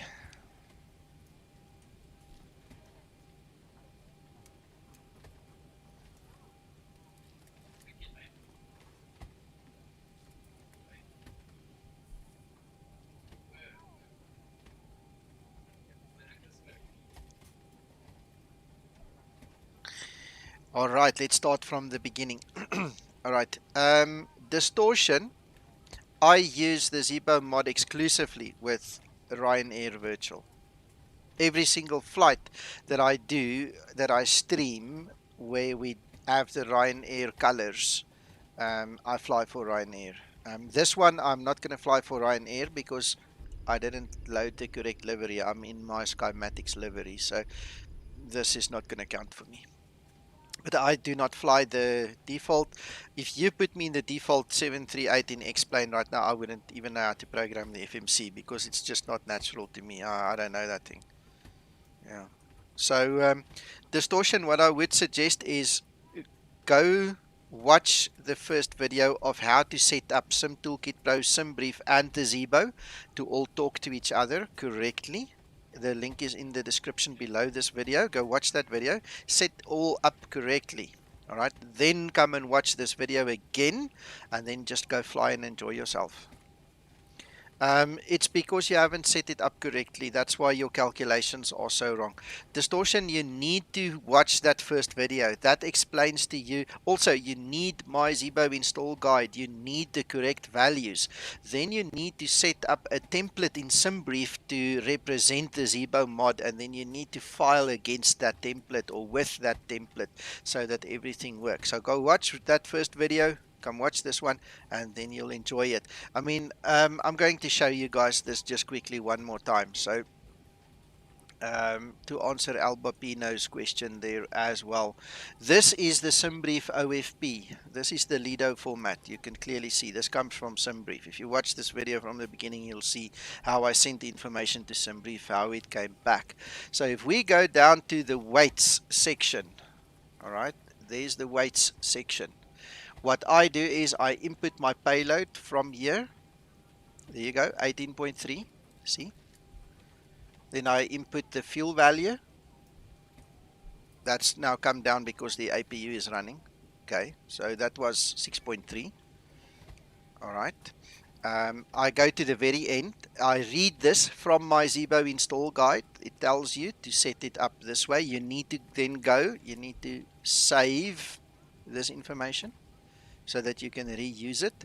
So if Simbrief has got the same values, if Simtoolkit Pro has got the same values, and the Zibo Mod has got the same value, it stands to reason that they will actually correspond. They will be the same thing. They'll be in balance. All right.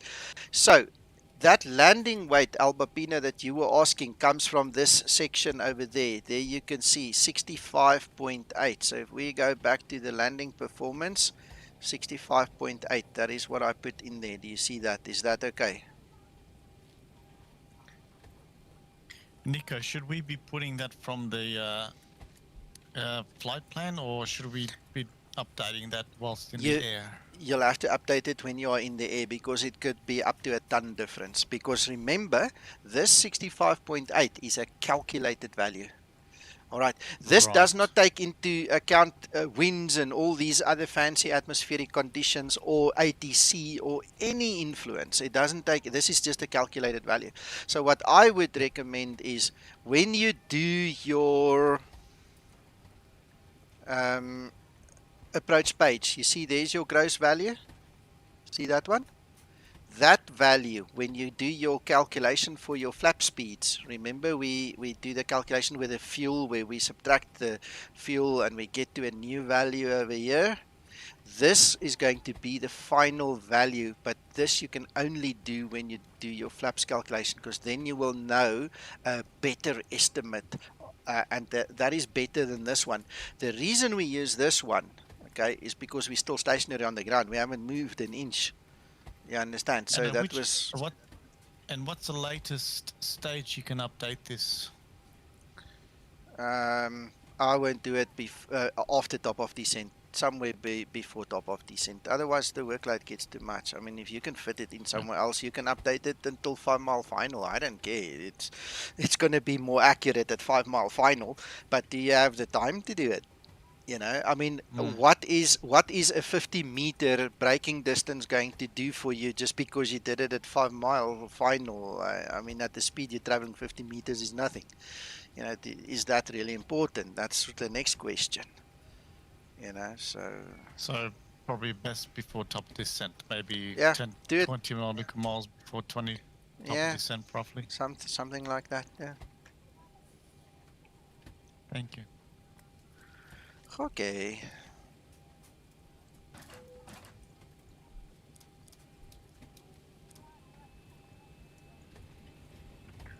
Okay, Nico, I got the answer. AD, Alpha Delta, means assumed air distance. Assumed air distance, okay. Yes. In my idea, that is from the beginning of the threshold.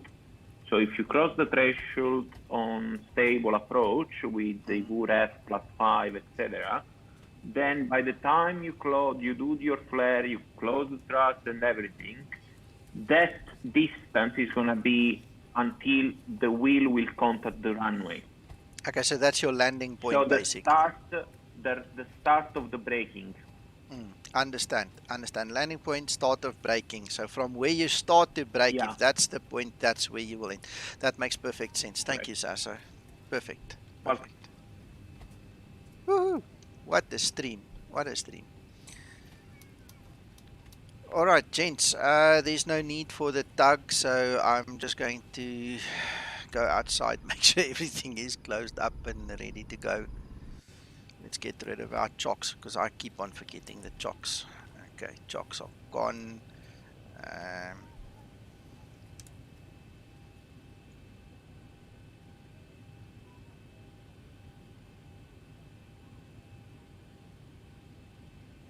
Flight attendants prepare for departure, cross-check and all call, thank you.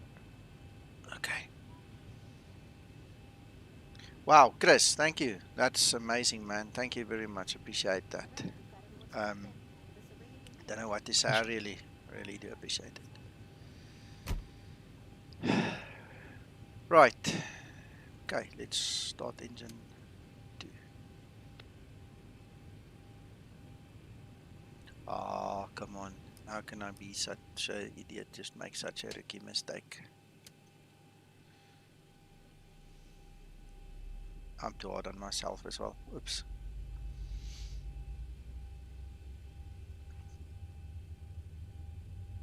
Send some wine, Albapino. Send some wine. Red ones. Cheddar cheese.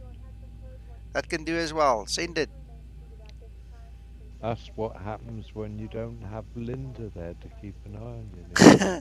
No, it's when you just lose concentration for a second.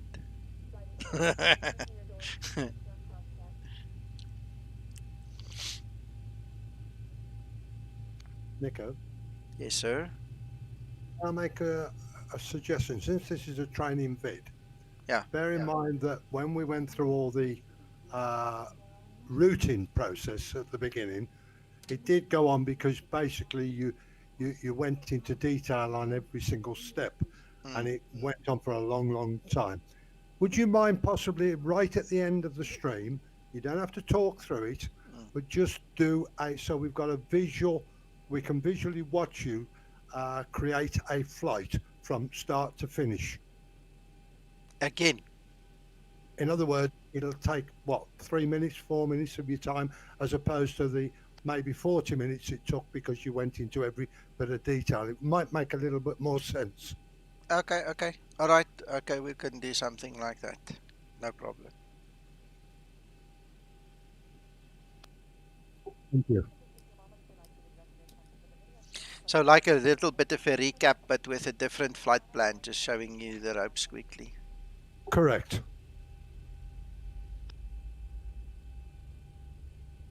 I mean, you don't necessarily have to talk through it, Nico, as long as we can see what you're doing from this stage to this stage to this stage, and it'll make, I think it'll make a lot more sense to everybody. No worries. No worries. We can do that.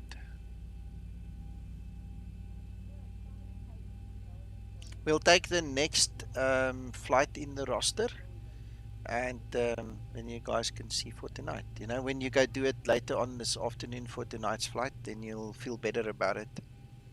Absolutely. Appreciate that. Thank you.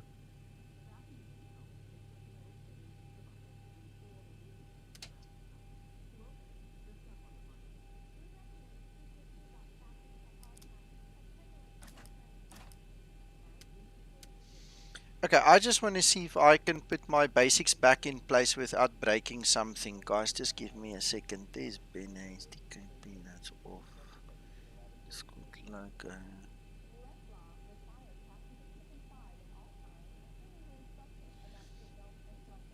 Alright, yeah, that seems to be fine.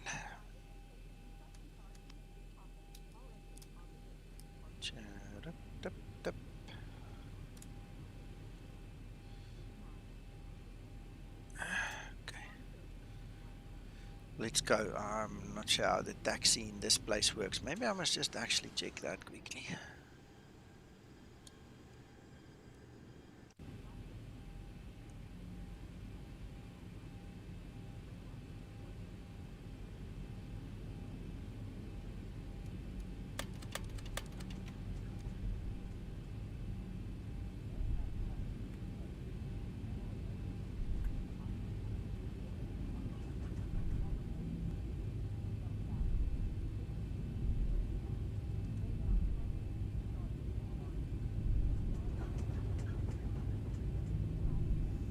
Distortion, I'm glad you sorted that.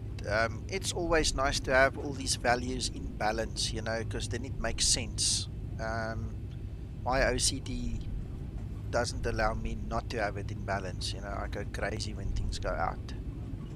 That's why I had to find that other 10 kilograms, you know, in the rear galley to add or subtract the 10 kilograms to make sure it works.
always welcome. Always welcome. Guys, sorry. That's why I'm here. If I can help you guys, I'll always do that. Alright, I'm just gonna roll through and get going.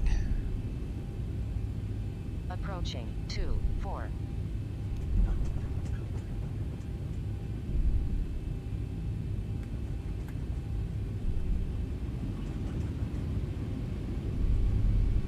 On runway 24.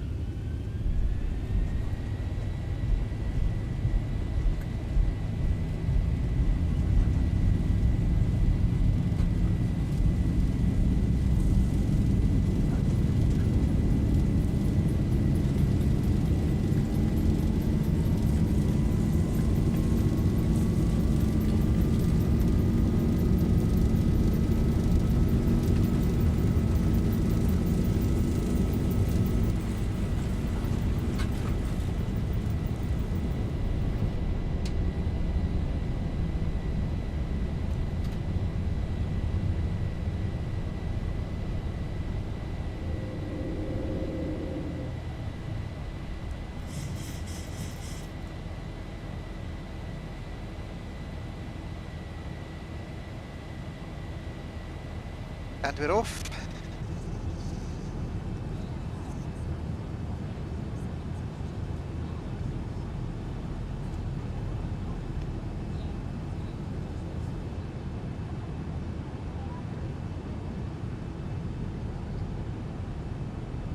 Beautiful authors.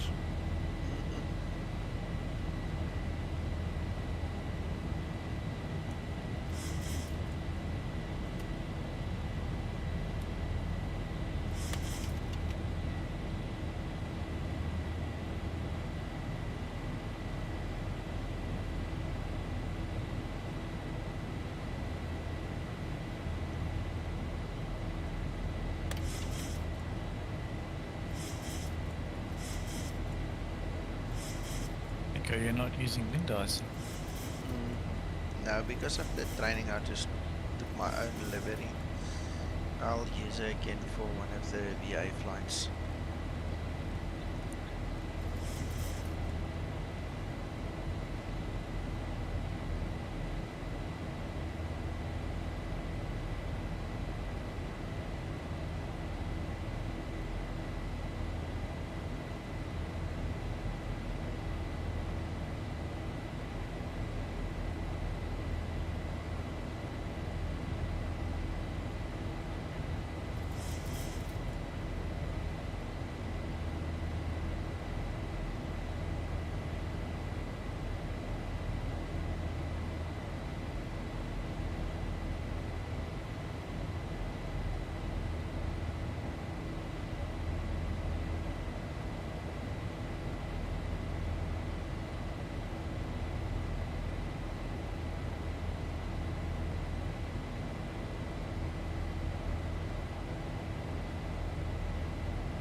Anthony, no, I'm not flying on Aveo, sir.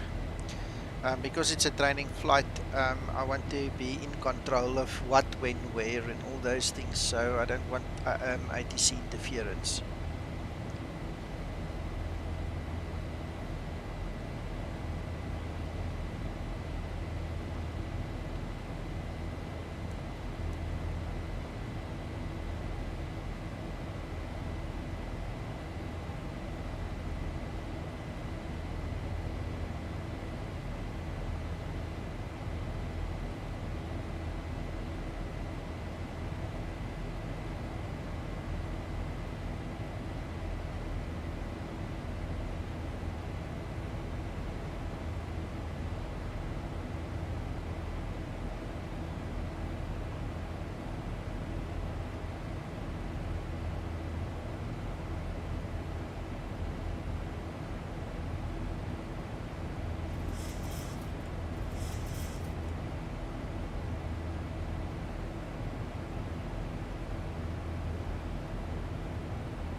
So soothing, eh? Mad rush is now over for a while.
Thanks, William.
Christian.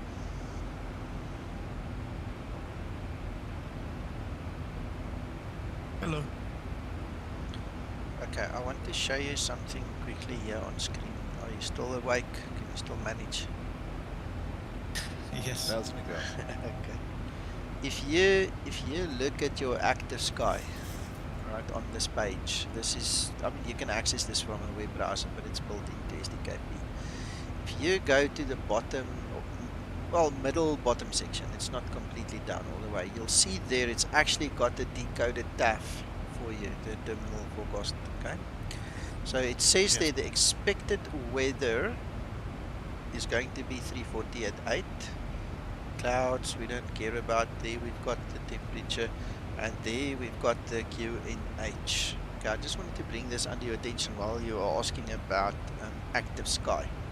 Alright, so I haven't really compared it. This is obviously the current meter at the airport. It might be off, it might be on par. I mean, it could very well be on par. So when I do the normal training, I usually just look at this. Okay, but while you were asking, I just thought of showing you this so that you just take note of this. This is your decoded TAF, and there's your expected temperatures and things as well. Okay, so just be aware of that. Thank you, sir. Right, so while we are here, I'm going to use that 1022 now.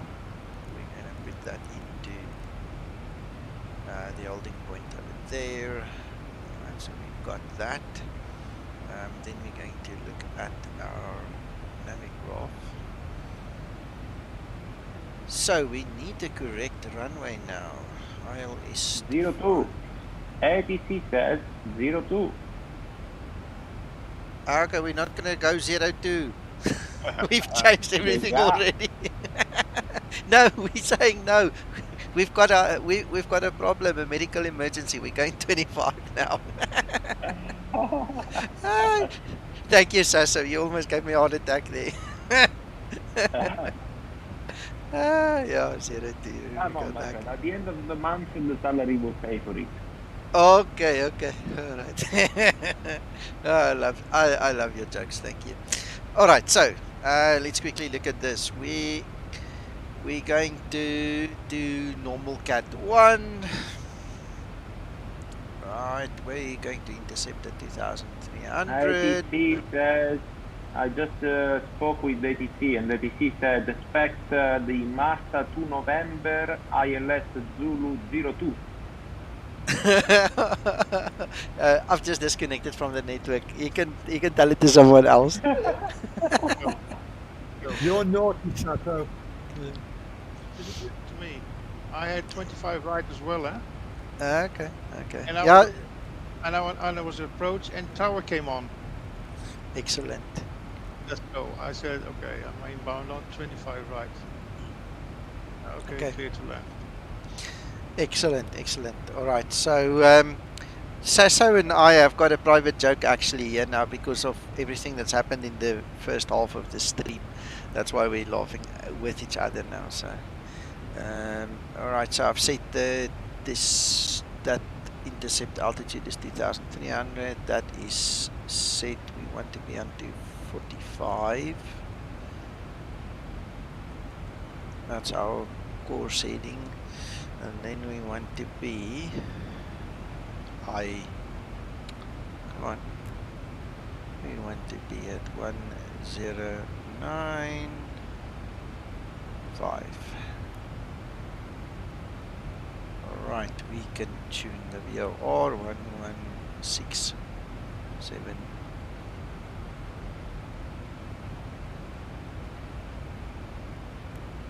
670, and then we just have to do it on the other side as well. Yeah, man.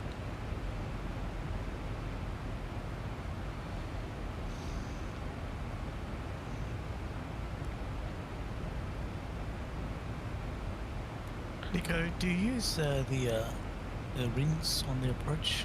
Like 5 nautical miles, 4 nautical miles, 10 nautical miles, that sort of thing?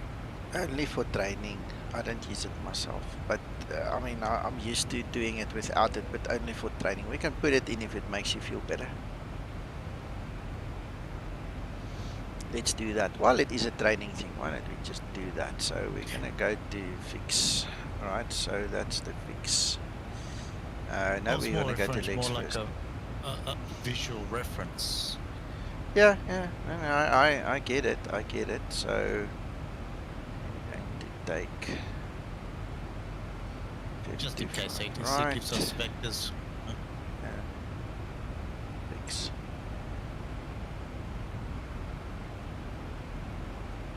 Should we put in the runway instead of the? Or No. you have another. No, you're supposed to use the final approach fix. Yeah. I actually don't think that is the final approach fix that I chose there. Now that I think about it. No, Nico, we use the runway point. You use the runway point since when? Since always. Is it? Okay, but hang on. Yeah. To set up the fix rings. Yes, you use the runway because all you want is a reference from the runway if you go under other vectors. No. Okay, I think we're talking about two different things. We're talking about the flap speeds. We're talking about bringing on the flaps. You need to be configured before you fire the race. That's No. where No. With the runway point, And Yeah. in VMC condition, my company says you have to do the final configuration with the gear down at 4 nautical miles. That's a low drag approach. If you are in IMC condition, you go the configuration with the gear down at 5 nautical miles, but from the runway. Always from the runway. Okay, that's So interesting. you want to put, runway point. So in this case, it's going to be runway Romeo Whiskey 25 right. You put in the fix page, and then you put a 10 nautical miles ring. And because we are expecting VMC condition today, we are going to put another ring at 4 nautical miles, always from the runway. And this is exactly for vectors or situational awareness. Okay. And the 10 nautical miles is going to be your first, let's say, your first mandatory ring, which means at 10 nautical miles, remember the rule 3-2-1, more or less 3,000 feet above the ground, 200 knots or less, flaps to 1 at least. This is to start a good approach. Understand. Okay, so that's not how we have been trained by the other pilots before you. So you are the first guy telling me this. So I appreciate that. This brings a whole new spin on everything. But if you look at all the documentation I've drawn up and all the stuff everybody's been feeding me for so long, they did it completely different, including Twixter. You know, taught me completely different. So let's do it your way today. Let's see what it looks like. And yeah, it really depends on the SOP. That's all.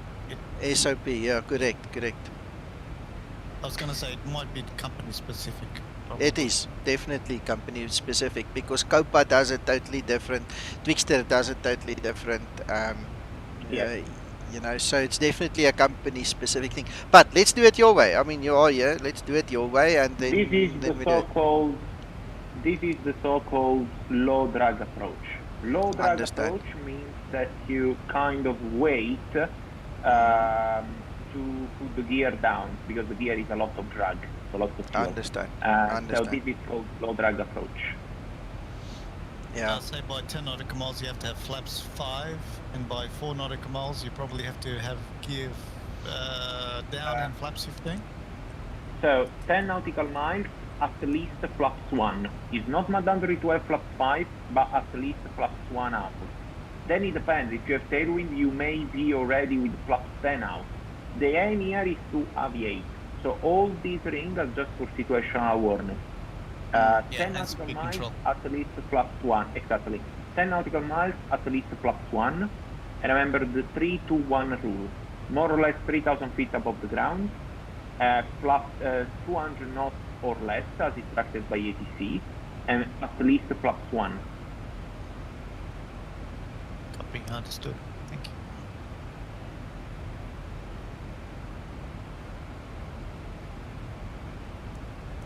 So when you're approaching the first outer marker, so that's bad wording. So when you approach the first ring, which would be the 10 nautical mile ring from the airport or the runway, you have to have flaps 5 configured. Is that correct?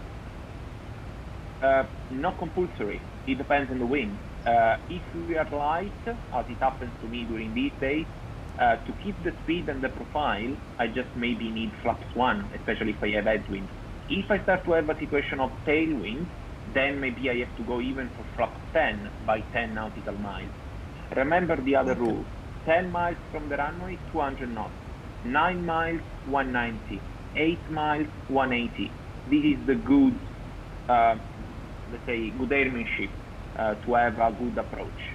So I need the flaps to keep the aircraft on profile, on speed, helping with the speed brake if necessary. That's all. This is fantastic information, Nico. Thank you.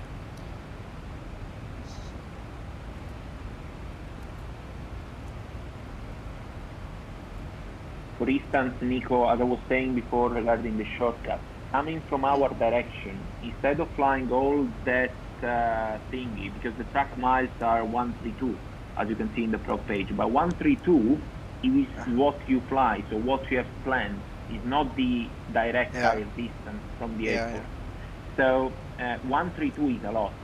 In my opinion, in this case, I would really start to talk with the DC and say, oi, Do you mind if we go right heading at 0980? So we do a long downwind for runway 25 right. You know what I mean? Yeah. Instead of Yeah. flying all these snake. And Sasso, sorry, maybe Nico, you can help as well. Do we hit the speed intervent button if we need to manage our speed, especially if we're given vectors or shortcuts? Okay, that goes below the section Children of Magenta and Automatic. At the moment, LNAV, VNAV, we are flying at the highest possible value of automation. That's the highest level that we have. Auto throttle, VNAV, LNAV, and autopilot. If for any reason the ATC give us Ryanair 123, okay, from now expect vectors 25 right, turn right now, heading 0980 degrees. The first thing you have to do is press heading select and select the new heading, and then instead of becoming crazy with VNAV and VNAV speed because the profile is not built, so the aircraft doesn't know what to follow anymore, just go down one level and go into level change, so you can start to manage the speed and the rate of descent using level change. You know what I mean? So in that case, just go down by one level.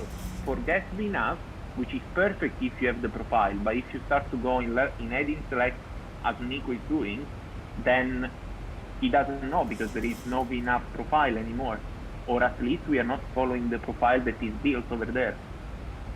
Okay, so level change, and do we also have to keep possibly vertical speed? Do we need to use that if we need to? If you have to, the middle level is heading select, level change for vertical speed. They are all on the same level. It really depends on the situation. For example, if ATC gives me a situation like this, and I understood that he wants me to do a downwind for runway 25 right, what I will do, Nico, is put, that sounds good, tabla.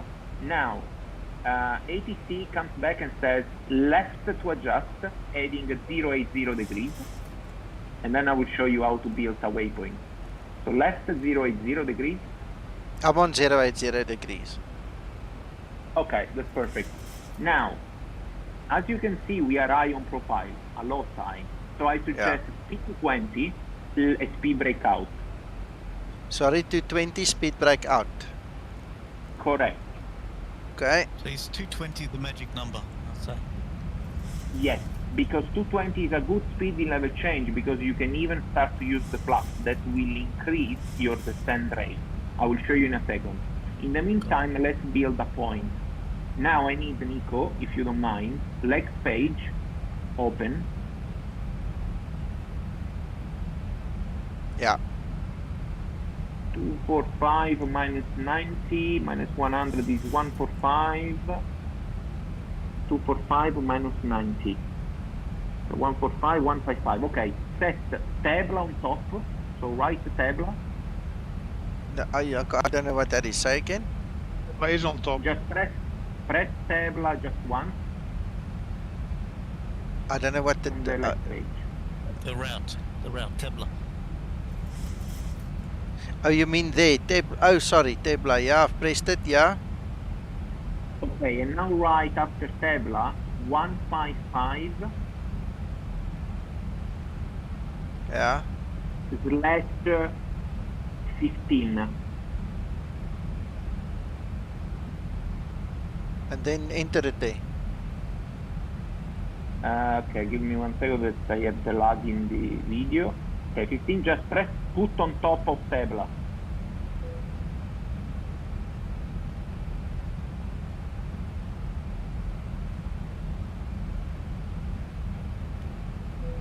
There you have. Now connect that point with the tabla. Put tabla below that. Got it. There it is. There's the new waypoint. There we go. Now, the information we have from VNAV is start to be sensible. This is more or less what we are going to apply. We built a waypoint to enter the mind of ATC. Now, the information that we have in the VNAV profile are more or less correct. This is our trust miles. This is what we need to manage our descent. We are still high, okay? You can see it way. Now, we have two options now. The first option is to increase the speed to 250. The other option is to start to put the flaps out. Now, because we are under vectors, and we can always say to the ATC if they say turn now and we are too high, we can always say to him, wait a second, I'm too high. So yes, let's go flaps 1. Flaps 1, keep the speed to 20 and speed brake out. The rate of descent is going to increase at least 1,700. There we go, even more. That's fine. Keep as it is, and always, by the time you approach that point, update Feb01. So just put that waypoint on top and execute to have the update profile. Okay, hold on. Just slowly with that last command. Which waypoint you want on top now? The TEF01, the one that you created. Okay, before. but it is yeah. Okay, so we put it. But just put it on top again. Yeah, there and you go. Execute. So with the nav profile will update. Yeah. Gotcha. Sorry, Sasso, your accent is throwing me off a little bit. I apologize. I'm just not used to it. No, when you talk fast. Don't worry. Yeah, sorry. The other thing that I suggest, because Tab01 is a kind of... No, hold on. You're on heading select. Yeah, but we don't want to go there. Hold on, let's hear what Sasso says. Hold on. Exactly. Leave heading select for now. Let's imagine we are under other vectors. We are just updating that waypoint just to have a sensible profile, to know how high or how low we are. That's all. But for now, we are under other vectors. Another point that I would suggest is, because Tab01 is an imaginary waypoint that we created, and that's already a turning point, set the speed in the FMC to be at Tab01 220 or below. That's a good trick. That'll cover us for the 10 nautical mile ring. Correct.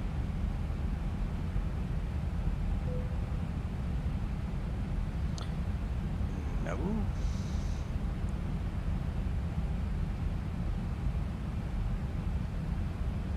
Now you have to put the slash after the speed. The slash after, okay, I got it.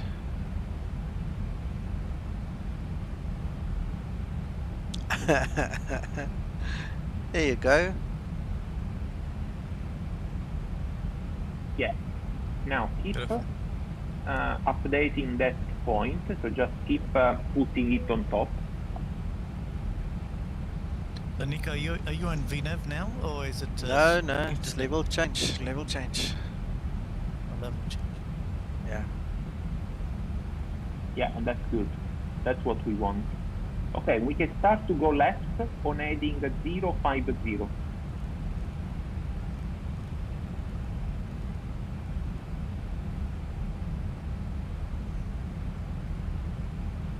And at which point do we switch the speed to intervent, or we don't do intervent? Well, we don't need to because on level change it's already intervent. That's already there. Exactly. Now, Nico, look at this. Look at the situation. Now, go VNAV and nav, and retract the speed brake. You don't need the speed brake anymore.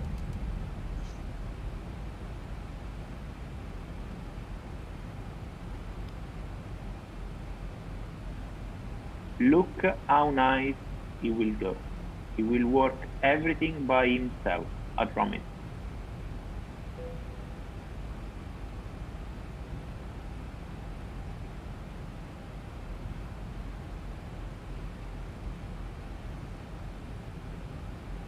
Look now, speed 01.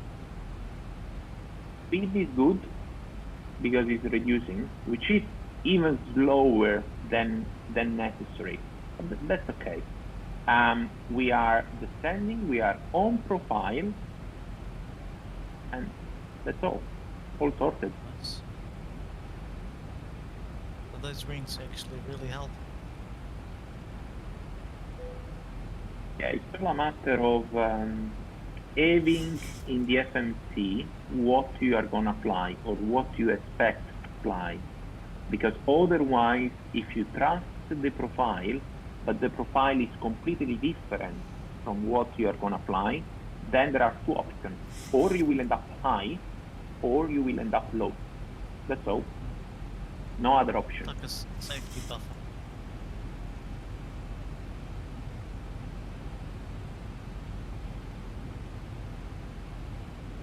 I can even show you another trick, which is nice. Now, our FAP is Foxtrot Foxtrot 25 right. The point before is Charlie India 25 right.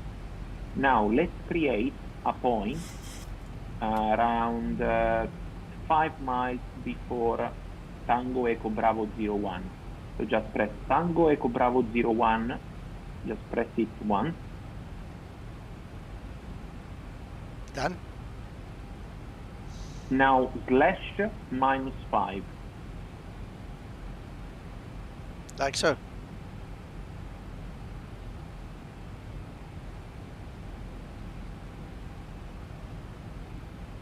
Now put it on top.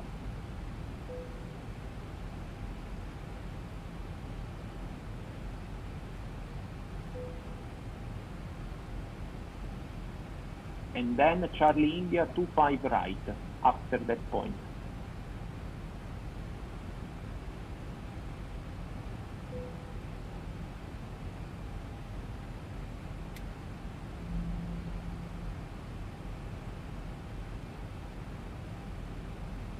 So I don't understand what you're saying about that.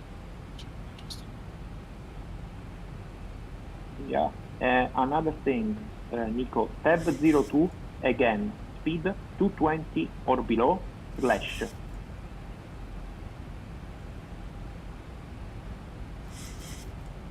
Couldn't VNAV do that. He doesn't. Okay, hold on. I'm too doing far it from wrong. him.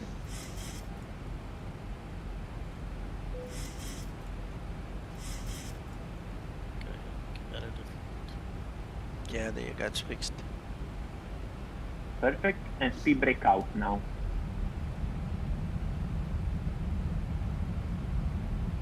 To keep the speed under control, otherwise VNAV is gonna pitch to keep the profile. And that's it.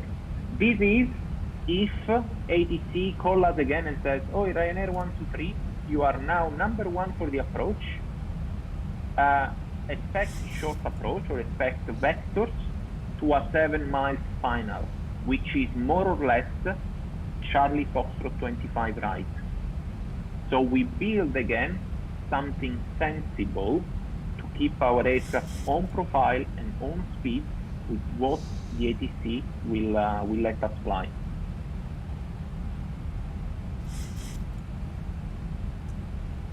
We're approaching the 10 nautical mile ring now. Correct, but bear in mind you have to look from what position you are approaching. You are on an intercept heading at the moment. You are not going straight in on final. The runway is not in front of you. The runway is like 45 or almost 90 degrees from your position. So yes, we are approaching the 10 miles, and in fact we have a speed is reducing, which is fine. We want 200 knots, as I said. Flaps 5 as Nico put, which is perfect. And as you can see, it's all working magic. Yep, so that ring does the job. So before you touch that green ring, flaps 5, basically. You want to be there. It depends, yeah. Flaps 5 in this situation because we got shortcut, so we have energy to cancel, to delete from the aircraft. Otherwise, we can even go with flaps 1. It really depends on the situation. At least some flaps out at 10 nautical miles, latest.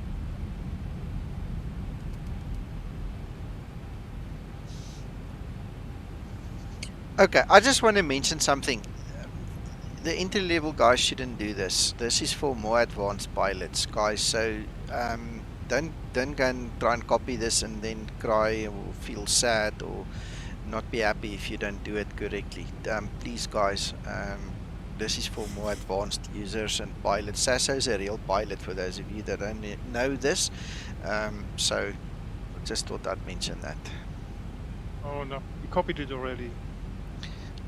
Don't come ask for support. So it's good that we have configured early, isn't it? Yes, absolutely. Especially because look at the navigation display. At the moment, you have no wind, but I know that the wind is 320 something on the ground. So as soon as I turn inbound, I'm expecting some kind of headwind or crosswind. So it's better to be stabilized before the usual point. So that's that last 5 nautical mile ring. We should be gear down flaps 15, I take it. Is that correct? Yeah, latest by 4 nautical miles, which is the ring we have set it, because we are in VMC condition. If we were in IMC condition, we are gonna set 5 nautical miles from the runway. For those wanting any more advanced training, Sasso's email address will be put in at the end of the stream. He's not going to do that. Nico, look, we start to got the localizer information that are correct. We are going to wait for the glide slope, which is not coming because we are approaching a little bit too open, let's say, from the runway. Technically, the ATC will call you and says, at this situation, left on heading 310 to intercept. This is my advice. 1,000 to go. Yeah, I think they'll give you like a PTAC clearance or something like that because you're coming very sharp. Sorry, make 320. Yeah, 320 is good as an heading. Just to go to the Fox.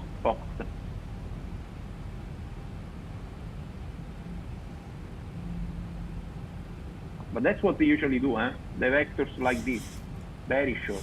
Flap 10 Nico, so we have an higher rate of descent. And there you have your glide path. Go with approach and the job is done. Woo! you already set up. Yeah. Everything is perfect. And look, Nico, you did also the so-called continuous descent approach.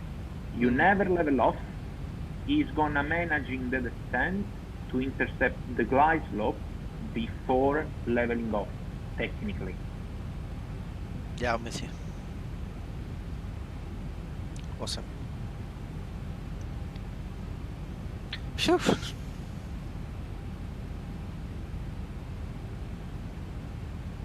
He's gonna work localizer capture and now the glide slope.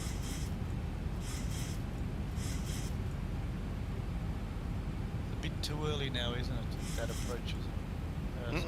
No. All good. We actually went through it. You guys will see now. We went through it, and we are having to turn back a little bit. Yes. Sorry, my bad. Yeah. I think this requires a little bit more refinement in the Zebo code. You know, just to capture it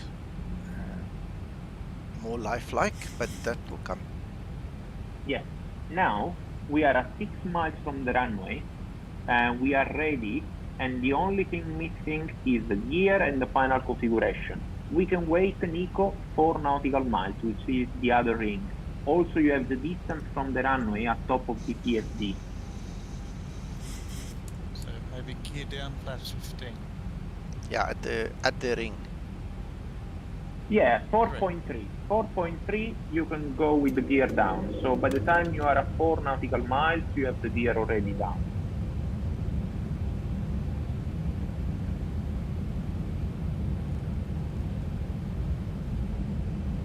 They'll probably do a landing checklist now. Yes, you can do all your checklists now. I'm running it through my head quickly. We haven't set the minimums or anything because we've been toying around here. What is the minimums here? Let's quickly see. 1,000 feet stabilized, Mr. Purchase. No, I'm moving the wrong button. Hold on. I need to concentrate.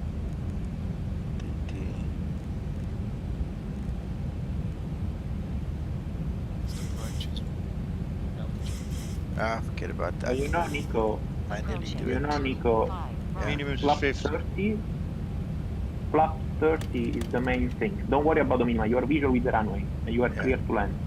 It's most important to have the flap 30 out. You are still at flap 15. No, So don't worry about the moved. minima. I've moved. Don't worry. 400. There's 2 on crew. That's why we are two in the cockpit, luckily. Okay, I've got it Linda, in we my need hand. Linda. I've got it in my hand.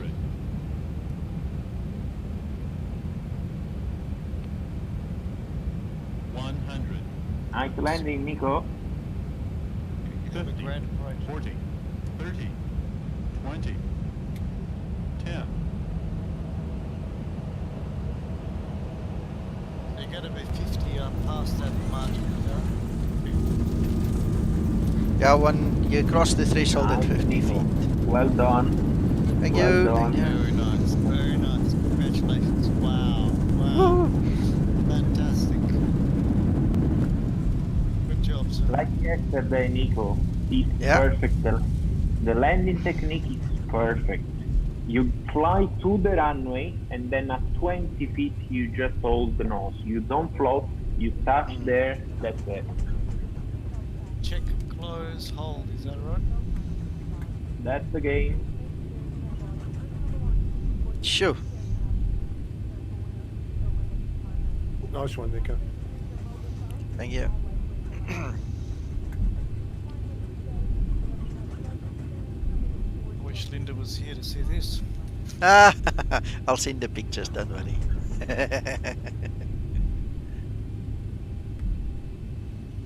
That was nice, Nico. Thank you, sir. We had northeast wind 8 knots, so we took the Rulo approach, and it was the same one from the south in the group flight. All right. Okay, well, we made it, and I'm happy. Sasso? Yes. After landing, do we? Is there any procedure for resetting the altitude apart from the missed approach and the speed on the MCP? Yes. Company SOP, so maybe different from other companies. Our SOP are that after landing, so after you vacate the runway during the after landing cleanup, basically, we are gonna set the altitude to a odd level plus 100. So in this case, we are gonna set 3,100, for example, and leave it there in the altitude MCP as a reminder for the next crew or the next flight that we need to receive the new ATC clearance. Odd level, Nico, 3,000, 3 or 5. I thought you said 2,100. No, 3,000. 3,100. Like so, 3,100. Yeah, exactly. But that's only a company SOP. You know, it's not mandatory. That's what we use, the odd level plus 100, as a reminder in the next flight that we need to receive the ATC clearance. Because usually, well, never happened to me, but 99% of top altitude during the ATC clearance is gonna be a clear level, like 3,000, 5,000, 4,000. It's never gonna be 3,100 or 3,200. So putting that plus 100 is as a reminder that we need to have the ATC clearance. That's a very nice thing. What about the indicated airspeed? What should we reset that to? Run down to 100, which is the minimum you can select. 100. Okay. Enjoy Alba Pino. Thank you, sir. See, appreciate again, again, gents, this is all advanced stuff. You know, we've mixed the basics now with very, very advanced stuff. And I hope the viewers, guys, if you watch this video in 10 years from now, please make a very intelligent observation and a decision. This is for the advanced stuff. When we took off, we were done with the basics. Up until taking off, that was basics. Anything after taking off, this is highly advanced stuff. Don't go and mix the two. Don't strive to do this in your first couple of flights. You know, this is advanced stuff. Please remember. Yeah, of course. Absolutely correct, Nico. I always say, how can I say it? You can make this as realistic or as unrealistic as you like. Exactly, exactly. Howie, thank you very much, and you're welcome. Tim, I know the feeling. I tell you what, Guran, even some of this lost stuff is way beyond me, to be quite honest. I don't feel left out there if you don't understand something. It is fascinating, and Sasso, being a real 737 pilot, you know, he stretches us to the very edge here. So thank you, Sasso, for that. But again, everything until we took off, that's basics. That was what the whole purpose of the stream was for. Anything after takeoff, that's just us horsing around, and then you can see how we learn as well. So if you pick up something, enjoy it. If you don't understand, don't let it worry you. We'll get there. You know, I'm also learning still, as is Christian and Owen and Mac, Mushashi, Paul, Uncle John, everybody here, and you guys. Gents, so I hope you enjoyed it. Thank you very much. It sounds like it was fun to you guys as well. And we'll see you guys later on this evening. We're going to fly from here to somewhere again, and then we'll go back to the basics for the actual flight as well. You know, we'll talk then. Enjoy the rest of your Sunday until then. Bye-bye. Thanks for Bye the all. presentation. Thank you. Thank you. Bye. Thank you very much. Thank you, Sasso.